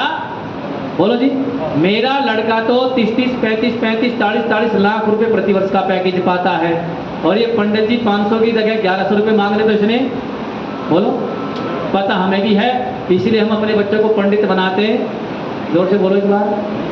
कोई पढ़ाता रहता है अपने बच्चों को गुरुकुल में, क्यों? पंडित नहीं बनेगा, अध्यापक प्रोफेसर बन जाए बहुत अच्छी बात है, क्योंकि हमें भी ऋषि ने कहा ना कि मनुष्य का आत्मा सत्य और असत्य को जानने हारा होता है, तथापि अपने प्रयोजन की सिद्धि हठ और दुराग्रह के कारण असत्य पर। इसके बाद कौन आया? क्षत्रिय। अभी एक ऑडियो वायरल चल रहा है, HDFC बैंक के कर्मचारी ने एक भारतीय सैनिक को कितनी गंदी गंदी भाषाओं से विभूषित किया। आपने पता नहीं सुना कि ना सुना? सुना किसी ने? उसको चल रहा है अभी सोशल मीडिया पे। 4-5 दिन पहले एक लोन के ऊपर एक सैनिक से इतनी गंदी भाषा में वो महिला बात करती है कि तेरे जैसे लोगों की संतान बिगड़ती है, तुम जाकर के वहाँ मर जाते हो, शहीद हो जाते हो, तो कि तुम समय पे किस्त नहीं चुका पाते। अरे कभी जाकर के देखो, -30 35 40 50 डिग्री के तापमान पे जहाँ नाखून बर्फ से लगे तो गल जाए, ऐसी विषम परिस्थिति में इस देश का सैनिक खड़ा है। लेकिन चूंकि हमें पता है उसकी जिंदगी भी दुश्मन की बुलेट के साथ में जुड़ी है, इसीलिए आज हम अपने बच्चों को फौज पुलिस में भेजना ही। बोलो जी, तीसरा कौन आ गया? ये सबसे खतरनाक लुटेरा आदमी तो बनिया ही है। चंदा चाहिए तो बनिया के पास जाओ जी, गुरुकुल के लिए चंदा चाहिए तो ये देगा जी, गौशाला के लिए चाहिएगा तो ये देगा, आर्य समाज के उत्सव में देगा तो ये देगा। लेकिन अगर हमें शॉपिंग करनी होगी तो ऑनलाइन करेंगे। और अब तो दुनिया तो छोड़ो, बुरा मत मानिएगा, वैश्य वर्ण के लोग भी, इनके घरों में भी सामान कहाँ से आ रहा है? इन्हें भी अपनी दुकानों पे भरोसा, ये भी ऑनलाइन मंगा रहे हैं। कभी चंदा ले लो अमेजन वालों से, अभी कितनी त्रासदी हुई उत्तराखंड से लेकर के और पंजाब तक, कितनी विदेशी कंपनियों ने, ऑनलाइन वालों ने दान दिया। दान देने में सबसे आगे कौन आए? यही छोटी छोटी चौराहे पर, नुक्कड़ पर छोटी छोटी टपरी दुकान वाले लोगों ने अपनी छोटी छोटी आय को आधार बना करके वहां दान दिए। और रह गया शूद्र, उसने तो तीनों को खा गया। वो तो मारे गए, हमारे पूर्वज को पानी नहीं पीने दिया, हमारे साथ ऐसा हुआ वैसा हुआ। ये सारी चीजें कहां से हुई? जब हमने कहानियों को अपनी जिंदगी का आधार बना लिया, हमने यथार्थ बातों को समझना छोड़ दिया। ऐसी अनेक कहानियों गुरुओं को लेकर के आ गई, लेकिन हमने सच्चे गुरुओं के इतिहास को न जाना। तो जब दयानंद इस गुरु के सामने गए तो गुरु ने 2-3 शर्त रखी। पहले कहा कि भाई देखो, मुझे नहीं पता तूने क्या पढ़ा, लेकिन बता क्या क्या पढ़ा। उसने कहा मैंने मनोरमा पढ़ी, कौमुदी पढ़ी, ये पढ़ा वो पढ़ा, कुछ चिकित्सा शास्त्र पढ़े हैं। बोले सारे बेकार है, एक पुस्तक का तो तू गट्ठर उठाए फिर रहा, इसको तो फेंक दे यमुना में। और जो दिमाग में है उसको कर दे इरेज, रिसाइकल बिन से भी डिलीट कर दे इसको, तो वहाँ भी मत रखना। अब मेरे साथ पढ़ना प्रारंभ कर। और बोले मेरी एक शर्त होगी, तो लंबा तगड़ा ब्रह्मचारी है, नौजवान है भाई, मुझे नहाने के लिए सुबह ताज़ा पानी लाना होगा। कहाँ से? लेकिन जैसा गुरु था ना, चेला भी वैसे था, क्योंकि दोनों एक ही बीमारी से ग्रसित थे, दोनों विद्या के पिपासु थे, दोनों धक्के खा करके एक दूसरे के पास पहुंचे थे। जहाँ जहाँ गिरजानंद घूमे, ऋषिकेश से लेकर के और यहाँ तक की पूरी यात्रा दयानंद ने भी ठीक वैसे ही मापी थी। जैसे गिरजानंद अपने घर से भागे थे, वैसे ही दयानंद भी घर से भागा था। याद करो, क्या बढ़िया वर्णन लिखते हैं कि महाराज पिताजी ढूंढने निकले होंगे, मुझे पता था, मैं पेड़ पे चढ़ गया। नीचे घूम रहे हैं सैनिक, मैं सांस रोक के बैठा हूं कि अगर आज पिताजी के हाथ लग गया, बेटे चौपाया बना देंगे तुझे। क्या बना देंगे? 2 पैर अपने, 2 पैर वाली वो आएगी, कितना हो जाएगा? और फिर जीवन भर इस शिव जी को खोज न सके। मैं सांस रोक के बैठा रहा, फिर अंधेरा हुआ, धीरे से उतरा, फिर मैंने लंबी दौड़ लगाई। ऐसे दौड़ते दौड़ते दौड़ते दौड़ते मैं क्या हुआ? और फिर तो वहाँ वर्णन करते हैं उस सिद्धपुर के मेले का, जहाँ वो अपने आखिरी दर्शन पिताजी के किए थे। तो ऐसे गुरु भी भागा था। और ऐसे ही इतनी दौड़ थी। पंडित रामकृष्ण परमहंस लिखते हैं अपने जीवन में, उनसे किसी व्यक्ति ने पूछा कि कोई व्यक्ति भगवान को प्राप्त करना चाहे तो महाराज कैसे प्राप्त करें? तो उन्होंने कहा कि भूख होनी चाहिए। तो कहा भूख की तुलना की कि भूख कैसी हो? बोले परमात्मा को प्राप्त करने की भूख ऐसी हो जैसे कोई व्यक्ति गहरी नदी में डूब रहा हो, और उस गहरी नदी से एक बार उबाल आकर के ऊपर आ जाए, तो जितनी इच्छा उसके अंदर जीने की होती है, यदि व्यक्ति के अंदर इतनी इच्छा परमात्मा को प्राप्ति की है, तो इसी मनुष्य जन्म में उसको मोक्ष की प्राप्ति। तो जब मिला के कहा मुझे तो यमुना की धार का पानी चाहिए, वो श्रद्धा से जाता, लेकिन किनारे से लेकर के नहीं आता था, क्योंकि क्या थी इसके हृदय में? गुरु भक्ति थी। कहाँ से लाता था? यमुना के बीच धार से पानी लाता था, क्योंकि उसे पता है कि बीच धार में पानी साफ बहता है, किनारे का पानी गंदा होता है। मेरे गुरु को बढ़िया साफ स्वच्छ ताजे जल से स्नान करना चाहिए, और उसका सौभाग्य मुझे मिला। प्रतिदिन नियमित रूप से यमुना की बीच धार से दयानंद के लिए दयानंद पानी। और वो समय बरसात का भी होता था, वो समय भयंकर पूष माघ की रात्रि का भी होता था, और वो जून की भी रात्रि होती थी। ऐसी विषम परिस्थितियों के साथ गुरु शिष्य के पढ़ने पढ़ाने का क्रम चलता रहा, और एक दिन फिर वही राजा वाली स्थिति बनी। राजा आया नहीं, लेकिन दयानंद पहुंचा, गुरुजी अगला पाठ मुझे देने से पहले पिछला दोबारा पढ़ा दो। यही शर्त गुरु ने रखी थी। बोले अगला पढ़ाने से पहले पिछला सुनूंगा, और यदि पिछला नहीं सुनाएगा तो अगला पढ़ाऊंगा नहीं, और यदि पाठ नहीं सुनाएगा तो भी नहीं रखूंगा अपने पास। अब वही धर्म संकट हो गया। शिष्य ने समझा पहली बात गई रात गई, ये तो समय की काल का प्रवाह बह गया होगा। अब गुरुजी भूल गए होंगे अपनी शपथ को। कहा गुरुजी पढ़ा दे। बोले अच्छा दयानंद चीटिंग कर रहा है मेरे साथ में? अच्छा तूने नहीं देखा सुना, झूठ बोले, कौआ काटे। अच्छा पिछला पाठ सुना? बोले गुरुजी याद नहीं है, तो जा यमुना में डूब मत। अब ये भाषा आज के विद्यार्थी को कह दे तो तुरंत रिपोर्ट हो जाए। बोले हमारा बच्चा डिप्रेशन में आ गया, हमारा बच्चा तो विद्यालय जाने से डरता है। ये गुरुजी ने हमारे बच्चे को ऐसे शब्द बोले कि चलो जी सारे लोग इकट्ठे हो जाओ, इस गुरुजी का इलाज करो। और अगले दिन सारा परिवार दाना पानी लेकर के कहाँ चढ़ जाता है? बुलाओ उस टीचर को। उसकी हिम्मत कैसे हो गई? फिर जो बढ़िया बढ़िया विशेषण भारत के लोग बोलते हैं। इसलिए मैंने कहा था कि शिक्षा शेरनी का दूध तो है, लेकिन किसका है? वो गधई का भी है। जो इसको पीता है वो किसको दूध आता है? देवताओं को, पहले माँ को, और फिर गुरुजी को भी। अब देखो संसार की स्थिति क्या हो गई। कभी हरियाणा में गुरुजी मारे जाते हैं, कभी उत्तराखंड में मारे जाते हैं, कभी गुरुजी दिल्ली में मारे जाते हैं। क्यों? हमने गुरु शिष्य परंपरा को ठीक से भारत में स्थापित ही हमने जिनको गुरु बनाना था उनको नहीं बनाया, लेकिन जिनको हमने देखा नहीं, जाना नहीं, पढ़ा नहीं, उनकी लंबी लंबी प्रतिमाएं रख करके घर में हर कोने में बोले हमारे कौन है? काला अक्षर वहीं से बराबर। उस गुरु को बीन बजाना आता नहीं, इन्होंने उनसे कुछ पढ़ा नहीं, लेकिन मान क्या लिए? दयानंद गए, पाठ को पुनः स्मरण किया, फिर सेवा में आए। इसी बीच में गुरुजी को भी थोड़ा सा लगा इतना कठोर होना ठीक नहीं है, क्योंकि हम लोग कब समझते हैं? जब सब कुछ लुट पिट जाता है, शिष्य आया नहीं।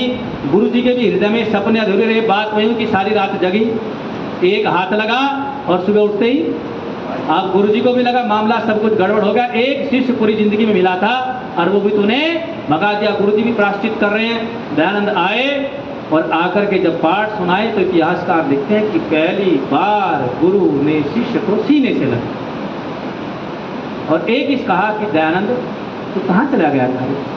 कितना ममत्व, कितना पितृत्व, कितना स्नेह उस गुरु के हृदय में रहा होगा जिसने शिष्य को सीने से लगा करके कहा कि दयानंद कहाँ चला गया? जब दयानंद ने पूरी घटना बताई तो गुरु गिरधानंद की उन अंधी आंखों से आंसू की धारा बह निकली जो कभी अपने जीवन में न रो पाया था। और बस फिर तो गुरु पिलाने लगे, शिष्य पीने लगा। 2.5 साल में वो सारे विद्या के सागर को दयानंद पी गया, जिसको पीने में व्यक्ति को कई कई जन्म लगते हैं। और एक दिन तो बड़ी विचित्र घटना हुई। तो धपड़िया लगती थी सफाई की, कूड़े के ऊपर अपने न जाने कितनी बार वो घटना सुनी होगी। पैर कूड़े के ऊपर रखा गया, गुरुजी को क्रोध आया, किसकी परिया? सबने मौका लगा करके वो कहना हमारा हिमांशी का सब मौके की तलाश में रहते हैं। बोले दयानंद ने, क्योंकि दयानंद से चिढ़ते भी तो थे ना कि गुरु इतना प्रेम करता क्यों है। और बस फिर तो गुरुजी ने ले लाठी दे दनादन, इतना शरीर में बल था, पूरा बल प्रयोग किया दयानंद के ऊपर।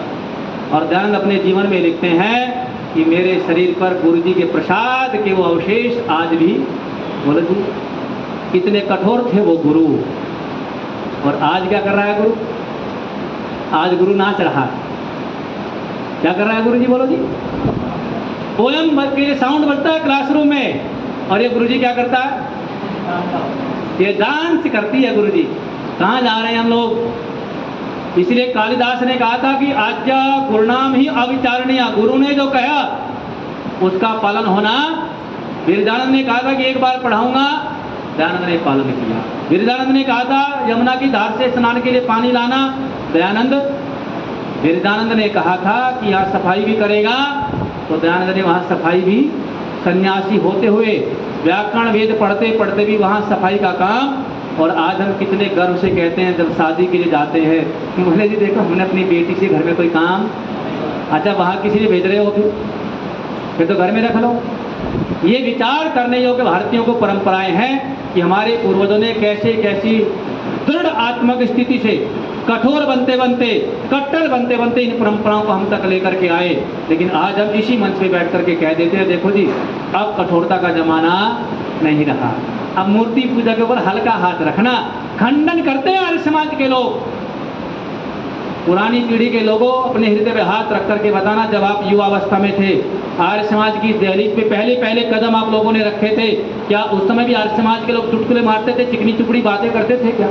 या कठोर बोलते थे? वो कठोर बोलते थे, वो दृढ़ थे, वो कट्टर थे। तब जाकर के आपका और हमारा निर्माण आर्य समाज की इस भट्टी में इस समय बैठ करके सुनने के लिए हो रहा है। चिकनी चुपड़ी बातों से रोटी पूड़ी तो बन सकती है, लेकिन मनुष्य का निर्माण नहीं हो सकता। वैसा ही कट्टर थे गुरु गिरधानंद। और जब गिरधानंद के पास दीक्षा का समय आया तब शिष्य भी कुछ चिकनी चुपड़ी बातों को लेकर के हुआ कि गुरु जी प्रसन्न कैसे होंगे, आशीष कैसे देंगे, दीक्षांत होना है। तो कहीं से लोगों की जैसी तैसी व्यवस्था की, वो इतिहास का दूसरा विषय वहां नहीं जाऊंगा क्योंकि समय बस 5 मिनट बचा है। कुछ लोग लेकर के जब उपस्थित हुए कि गुरुजी लोग पाएंगे तो खाएंगे, क्योंकि गुरुजी को कोई रोग था और वो लोग खाते, लोग बड़ी प्रिय थी। उन्हें कुछ शरीर का ऐसा बीमारी थी जो लोग खाने से ठीक होती थी। आप पढ़ेंगे गुरु गिरधानंद का जीवन को, क्योंकि शरीर से बहुत कृष्णकाय थे, कमजोर थे, तो लोग क्योंकि बीमारी का दवाई थी तो उन्हें बड़ी प्रिय थी। और प्रिय होते होते लोग लेकर के उपस्थित हुए। सबसे पूछा क्या क्या लाए हो, क्या क्या लाए हो? सबने बता दिया। अच्छा आज गुरुजी कहते बच्चों मेरे लिए कपड़े लाना, मेरे लिए बेटा जूते लाना, मैडम कहते बेटे मेरे लिए बहुत अच्छा शॉल लाना, तो घर वाले क्या कहेंगे? बोले लूट लिए भाई स्कूल वालों ने, तो फीस तो लेते ही लेते हैं, ये तो डक्का भी, क्योंकि हमने शिक्षा को पैसे का साधन मान लिया। और ये मैकाले वंशज परिस्थिति में हुआ है। गुरुकुलों में आज भी शिक्षा वो कैसी दी जाती है? निःशुल्क, कोई फीस हम पढ़ाई की, तब जाकर के बुद्धदेव विद्यालंकार जैसा विद्वान संसार को मिलता है जो समाज के सहयोग से पढ़ता है, और तब जाकर के ऐसी संस्थाएं समाज में निकलती है जिनसे न जाने कितने लोगों का जीवन बनता है। तो जब लोगों की पता लगी तो वृद्धा ने कड़क के कहा अच्छा दयानंद मेरे इतने सारे पुरुषार्थ का, इतनी मेहनत का बस यही फल की मुट्ठी भर लो। बोले गुरुजी अकिंचन हूँ, आपके स्टाफ का हूँ, आप भी साधु, मैं भी साधु, मेरे पास भी कोई दुकानदारी रोजी रोटी नहीं है, दूध नहीं बेचता मैं, मेरे बेटे बड़े बड़े पैकेज नहीं पाते हैं, मैं तो महाराज जैसे तैसे गुजारा करता हूँ। ये भी न जाने कहाँ से लाया हूँ, बोला अच्छा दयानंद चीटिंग कर रहा है मेरे साथ में, मुझे बहका रहा है, अंधा समझ गए। अरे दयानंद तेरे पास तो वो है जो किसी के पास भी। बोले गुरुजी क्या है? आंखों के अंधे ने दुनिया को वो दिया जो बड़ी बड़ी आंखों वाले। बोले कहा दयानंद तेरे पास तो बहुत कुछ। बोले गुरुजी सब कुछ तो आपका है, तो ठीक है जाओ और जाकर के वेद विद्या में अपने जीवन को लगाओ। इस संसार के लोग वेद से विमुख हो रहे हैं, तब जाकर के दयानंद ने अपने दिए गुरु को वचन को पूरा करने के लिए पूरा जीवन, और ये जीवन ऐसे नहीं लगा, बड़ी भारी कीमत चुकाई उस जीवन की दयानंद ने। कर्मठ ने लिखा, शंकर मीरा व सुकरात ने तो एक एक बार ही विष का पान किया, कर्मठ चुप क्यों कहो महर्षि ने 17 बार विष पीकर भी अमृत दिया। विष पीकर भी अमृत दिलाता रहा, गुल खिलाता रहा, कोई इतना बता दो कि वह कौन था, वह कौन था। 17 बार तो प्रत्यक्ष दिया, और अपमान कितना हुआ, कितने बर्तन फेंके गए। हमारे तो कुछ भी नहीं फेंके गए, हमें तो धमकियां मिली। वो तो गए मंदिर में, बोला अच्छा महाराज तुम्हारी खटिया उठा रहा है, बोले बर्तन उठा, बिस्तर वाला पेट निकल यहाँ से, पतली गली से खंभा बचा के। सामने मुल्ला जी प्रतीक्षा करे थे दीवार के पार, प्रेस वाला। बोले आचार्य जी क्या हुआ, समाज के लोगों ने अपमानित किया, मेरी पटरी खाली है, आओ यही खड़े होकर सुनाओ। शाम को पट्टे ने उनकी खटिया उधार दी, सब हाथ जोड़े, बोले महाराज ये क्या कर दिया। बोले भाई मैं तो देखो सफाई कर्मी हूँ, मैं तो जिसका खाता हूँ उसी की गाता हूँ, मैं तो उनके यहाँ था, उनकी सफाई करी, अब तुम्हारा खा रहा हूँ, तो अब तुम्हें मन करता मुझे रखो और नहीं करता है तो। ऐसा विचित्र शिष्य दे करके गया, और उस शिष्य की उसी ज्योति से अपलावित हुए मुंशीराम बरेली के अंदर। और जब बरेली के अंदर मुंशीराम की दयानंद से पहली भेंट हुई, ऐसा मैग्नेटिक रिएक्शन हुआ दोनों के अंदर कि मुंशीराम ने अपनी वकालत छोड़ी, अपनी प्रेस छोड़ी, जमी जमाई पूर्वजों की बड़ी संपत्ति छोड़ी, और अपने दोनों बेटों को लेकर के कहाँ बैठ गए। बोलो जी कहाँ बैठे। ये गुरुकुल कांगड़ी आज का नहीं है, जो हरिद्वार हाईवे पर है। यहाँ से आप बिजनौर जाएंगे तो गंगा के उस पार आज भी इतनी मोटी मोटी दीवारें हैं। मैं कई बार चर्चा करता हूँ, जब मुझे मौका मिलता तो नहीं मिला 6-7 साल से गुरुकुल के चक्कर में, लेकिन जब हमें कभी मौका मिलता था तो हम गुरुकुल से समय से छुट्टी लेकर के पैदल भाग जाते थे, और घंटों घंटों देखते थे कि इतनी मोटी मोटी दीवारें हैं, 36-36 इंच की दीवारें। पत्थर लगाए, लाला लाजपत राय के पिताजी ने पंजाब से 3 रुपया 4 आने का दान भेजा, ऐसे ऐसे दान से वो दीवारें खड़ी हुई। आज वो खंडर प्रतीक्षा कर रहे हैं कि कोई दयानंद श्रद्धानंद का सिपाही आएगा और इस भूमि का उद्धार करेगा, लेकिन इस लोकतांत्रिक प्रणाली ने आर्य समाज की जड़ों में मट्ठा डाला, और हम इस प्रधानी और मंत्री के इन राजनीतिक चुनाव में ऐसे उलझे कि आर्य समाज अब दिन प्रतिदिन पतन की ओर। बोलो जी, ये मैं नहीं कह रहा हूँ, ये चर्चा आर्य समाज के बुद्धिजीवी भी मंचों से करते हैं। आज इन्हीं मंच से जहाँ वेद की कथाएं होती है, वहाँ गणेश की आरती करने वाले लोग मुसलमान आकर के आपके मंचों पर बैठ करके आपसे माला पहन करके जाते हैं, आपको पता भी नहीं लगता कि मुसलमान आपके मंच पे बैठ करके गा करके चला गया। शराबी लोग यहाँ करके भजन गा करके चले आते, हमें पता भी नहीं चलता, क्योंकि हम लोग अब उस उद्देश्य से नहीं आते जिस उद्देश्य के लिए हमारे पूर्वजों ने इस संस्था के लिए अपना जीवन लगाया था। कभी महाशय राजपाल के जीवन को देखना, जिस राजपाल ने पंडित चमुपति के जीवन को बचाने के लिए अपने शरीर पर प्रहार झेले, लेकिन पंडित चमुपति का नाम न लिया।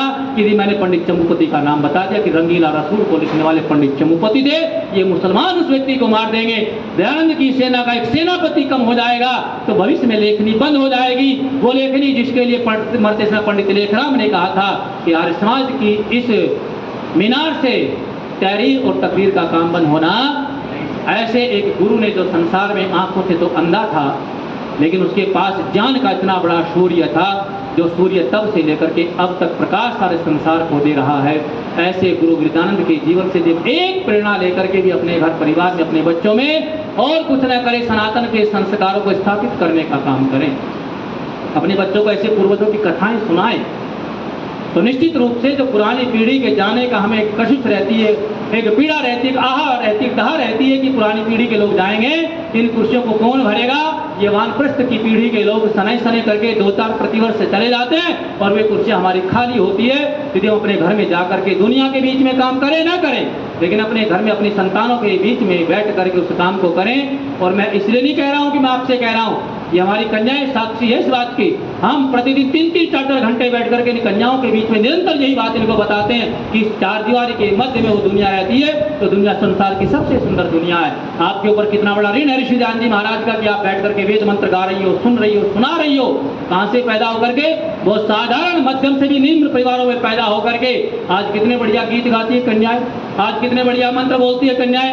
आज से 7 साल पहले क्या किसी ने कल्पना की थी कि गुरुकुल की कन्याएं आकर के आर्य समाज पुराण द्वार में इतने बढ़िया गीत गाएगी, वृद्धानंद का गुणगान करेगी ये कन्याएं। एक एक व्यक्ति की ऊर्जा कितने बड़े बड़े सृजनता को उत्पन्न करती है। और इसके मूल में मैंने कहा था कि हमारे ऊपर जहाँ वृद्धानंद का उपकार है वहीं श्रद्धानंद का भी उपकार है। यदि श्रद्धानंद गुरुकुल का अंगड़ी को न खोलता तो वहां से पूरे भारत में गुरुकुलों की ज्योति न जलती, और उन गुरुकुलों की ज्योति न जलती तो मेरे जैसा एक सामान्य किसान परिवार में पैदा हुआ बालक यहाँ बैठ करके गुरु वृद्धानंद के चरित्र का चित्रण तो आप लोगों के मध्य में न कर पाता है। यदि आप चाहते कि परंपरा आगे बढ़े तो हम लोगों को एक ही कार्य करने की आवश्यकता है, उस गुरु के प्रति सच्चा श्रद्धांजलि के रूप में हमें इन गुरुकुलों को पोषित करने की आवश्यकता है। और एक बात मैं और बता रहा हूँ, आजकल ये घुसपैठी, ये जिहादी, ये कलावा तिलक से भी आगे निकल गए। आज आपके गुरुकुलों में भी मुसलमान और मुसलमानियां घुसपैठ कर गए हैं, याद रखना। यदि हम भी चिकनी चुपड़ी बातों में रहे तो ध्यान रखना, श्रद्धानंद की हत्या तो खुलेआम हुई थी, लेखराम की हत्या खुलेआम हुई, राज्यपाल की हत्या हुई। आज हत्या करने का मादा तो नहीं है, लेकिन आज आपकी जड़ों में मट्ठा डालने का काम वो कर रहे हैं। हम लोगों को हमारे खिलाफ ही भड़का रहे हैं। ऐसे लोगों से सावधान रहिए। अपने मंच पे जो भी व्यक्ति आता है उससे पूछे तू कौन है, अपना आधार कार्ड दिखाओ, पैन कार्ड दिखाओ, बैंक की पासबुक दिखाओ। यदि विधर्मी है तो उसे गेट के बाहर का रास्ता दिखाइए। सच्ची श्रद्धांजलि आपकी लेखराम के प्रति, दयानंद के प्रति, गुरु वृद्धानंद के प्रति ये भी होगी।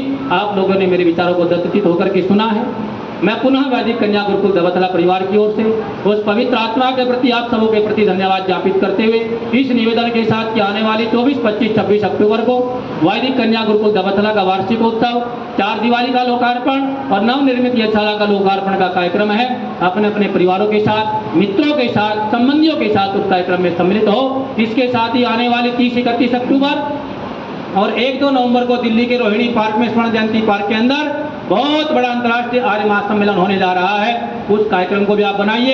ऐतिहासिक कार्यक्रम होगा।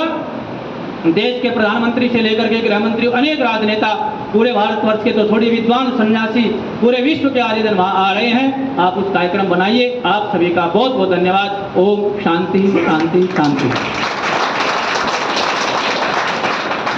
ओम आचार्य जी का बहुत बहुत धन्यवाद इतने सुंदर उद्बोधन के लिए। उनकी मन की पीड़ा थी। और अब कार्यक्रम समय की सीमा भी है, समाप्ति की ओर है।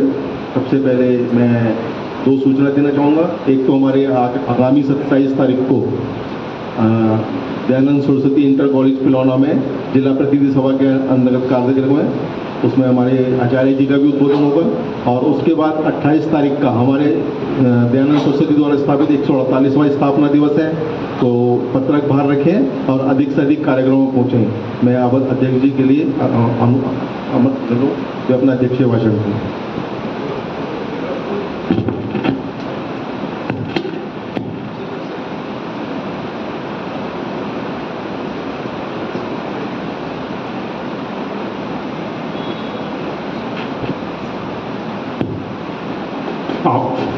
आप सभी को नमस्ते और आपका आभार।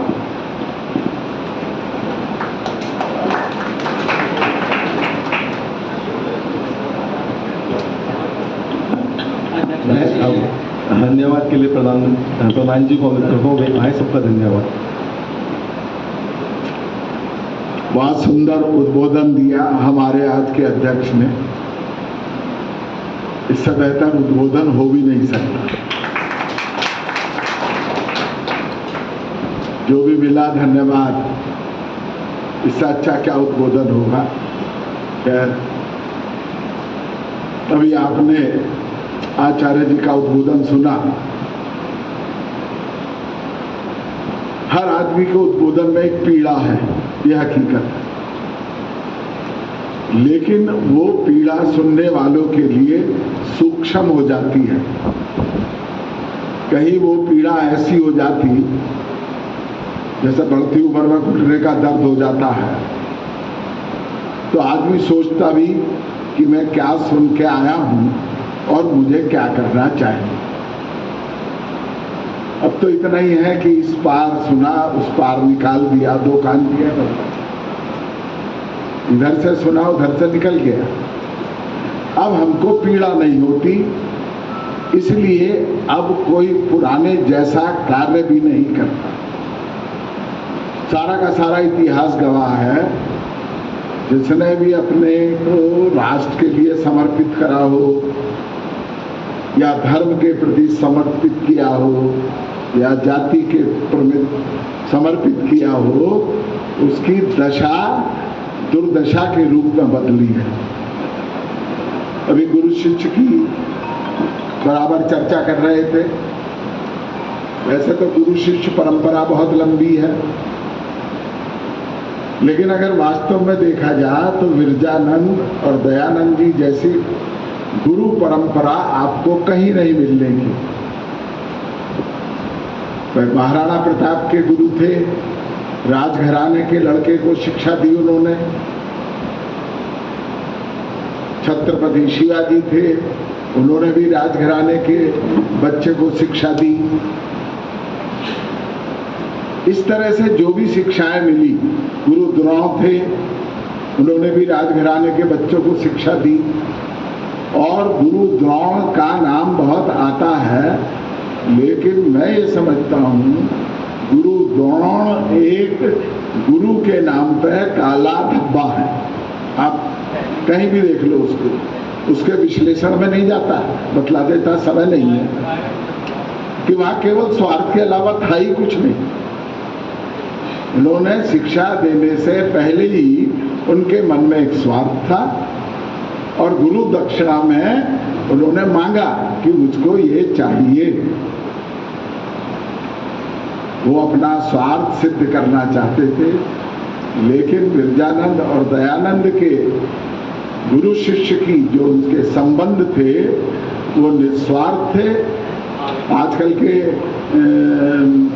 गुरुजी तो ये चाहते हैं कि हाँ स्कूल की छुट्टी हो जाए तो जाना ना पड़े, पहले छुट्टी हो जाए तो जाना नहीं पड़े, आधी छुट्टी हो जाए तो जाना ना पड़े, बच्चा नहीं आया तो कोई चिंता नहीं, अगर मानो ट्यूशन का है चलो आज छुट्टी हो गई।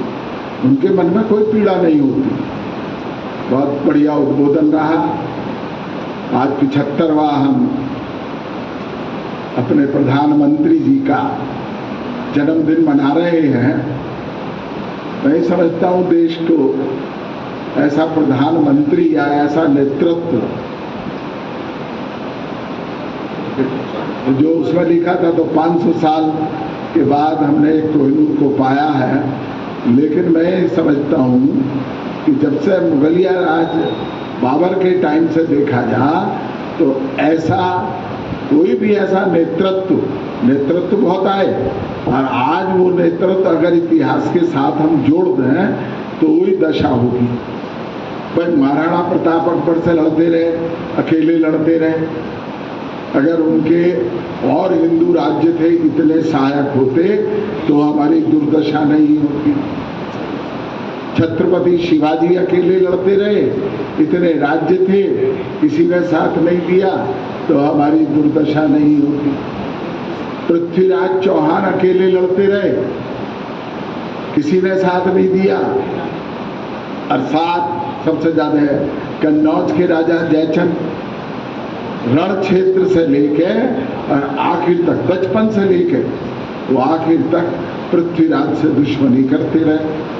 लेकिन एक नियम है कि जो कर्मवीर होता है वो अपना सहयोगी नहीं ढूंढता, वो तो कूद पड़ता है जलती आग में।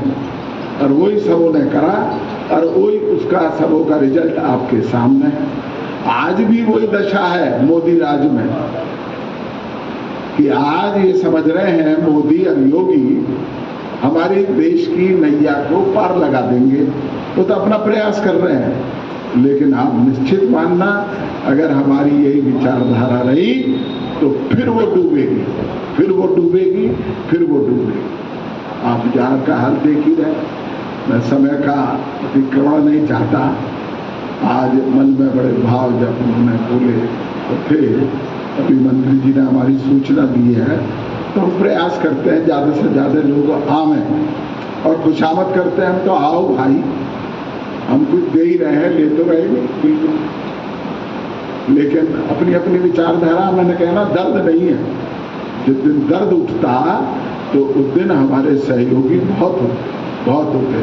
अभी पीछे कंकड़ खेड़े में कार्यक्रम था 19 तारीख का, उन्होंने भी यही कहा कि आज भारत में वो YouTube पर ये देखते हैं कि हमारे कितने फॉलोवर हैं, तो इनके इतने हैं, उनके इतने हैं। आर्य समाज के कितने फॉलोवर मिलेंगे? वो लाखों में भी नहीं मिलने के, लाखों में, वहाँ करोड़ों में और मिलियनों में मिल रहे हैं। तो वही इनको पीड़ा थी, वो इन्होंने अपनी बातों में कही। तो हम समझते हैं कि भाई प्रयास करते रहे, प्रयास कितना सफल होगा वो भगवान जाने। इसी के साथ सबका धन्यवाद, और शांति पाठ के बाद सब प्रसाद ग्रहण करके जाना।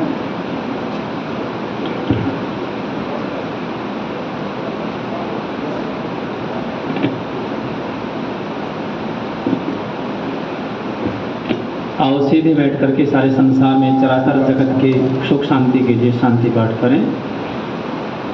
अथ शांति पाठ।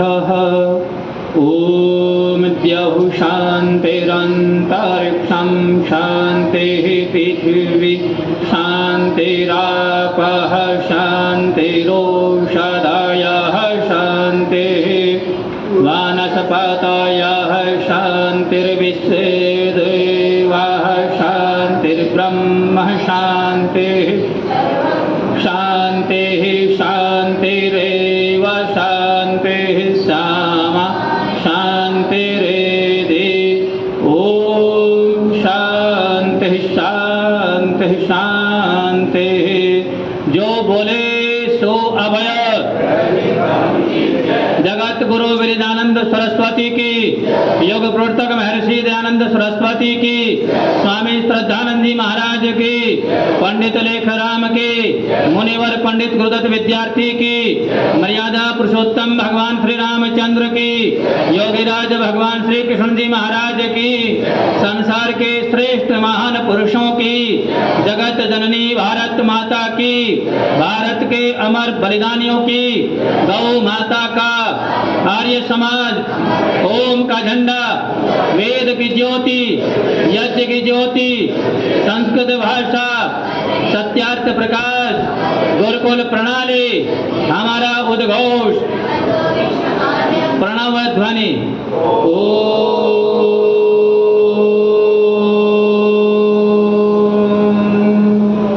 वैदिक अभिवादन सभी को सादर नमस्ते जी, धन्यवाद बहुत बहुत। आप लोग प्रसाद आदि जलपान के साथ ही यहाँ से अपने अपने गंतव्य की ओर प्रस्थान करेंगे।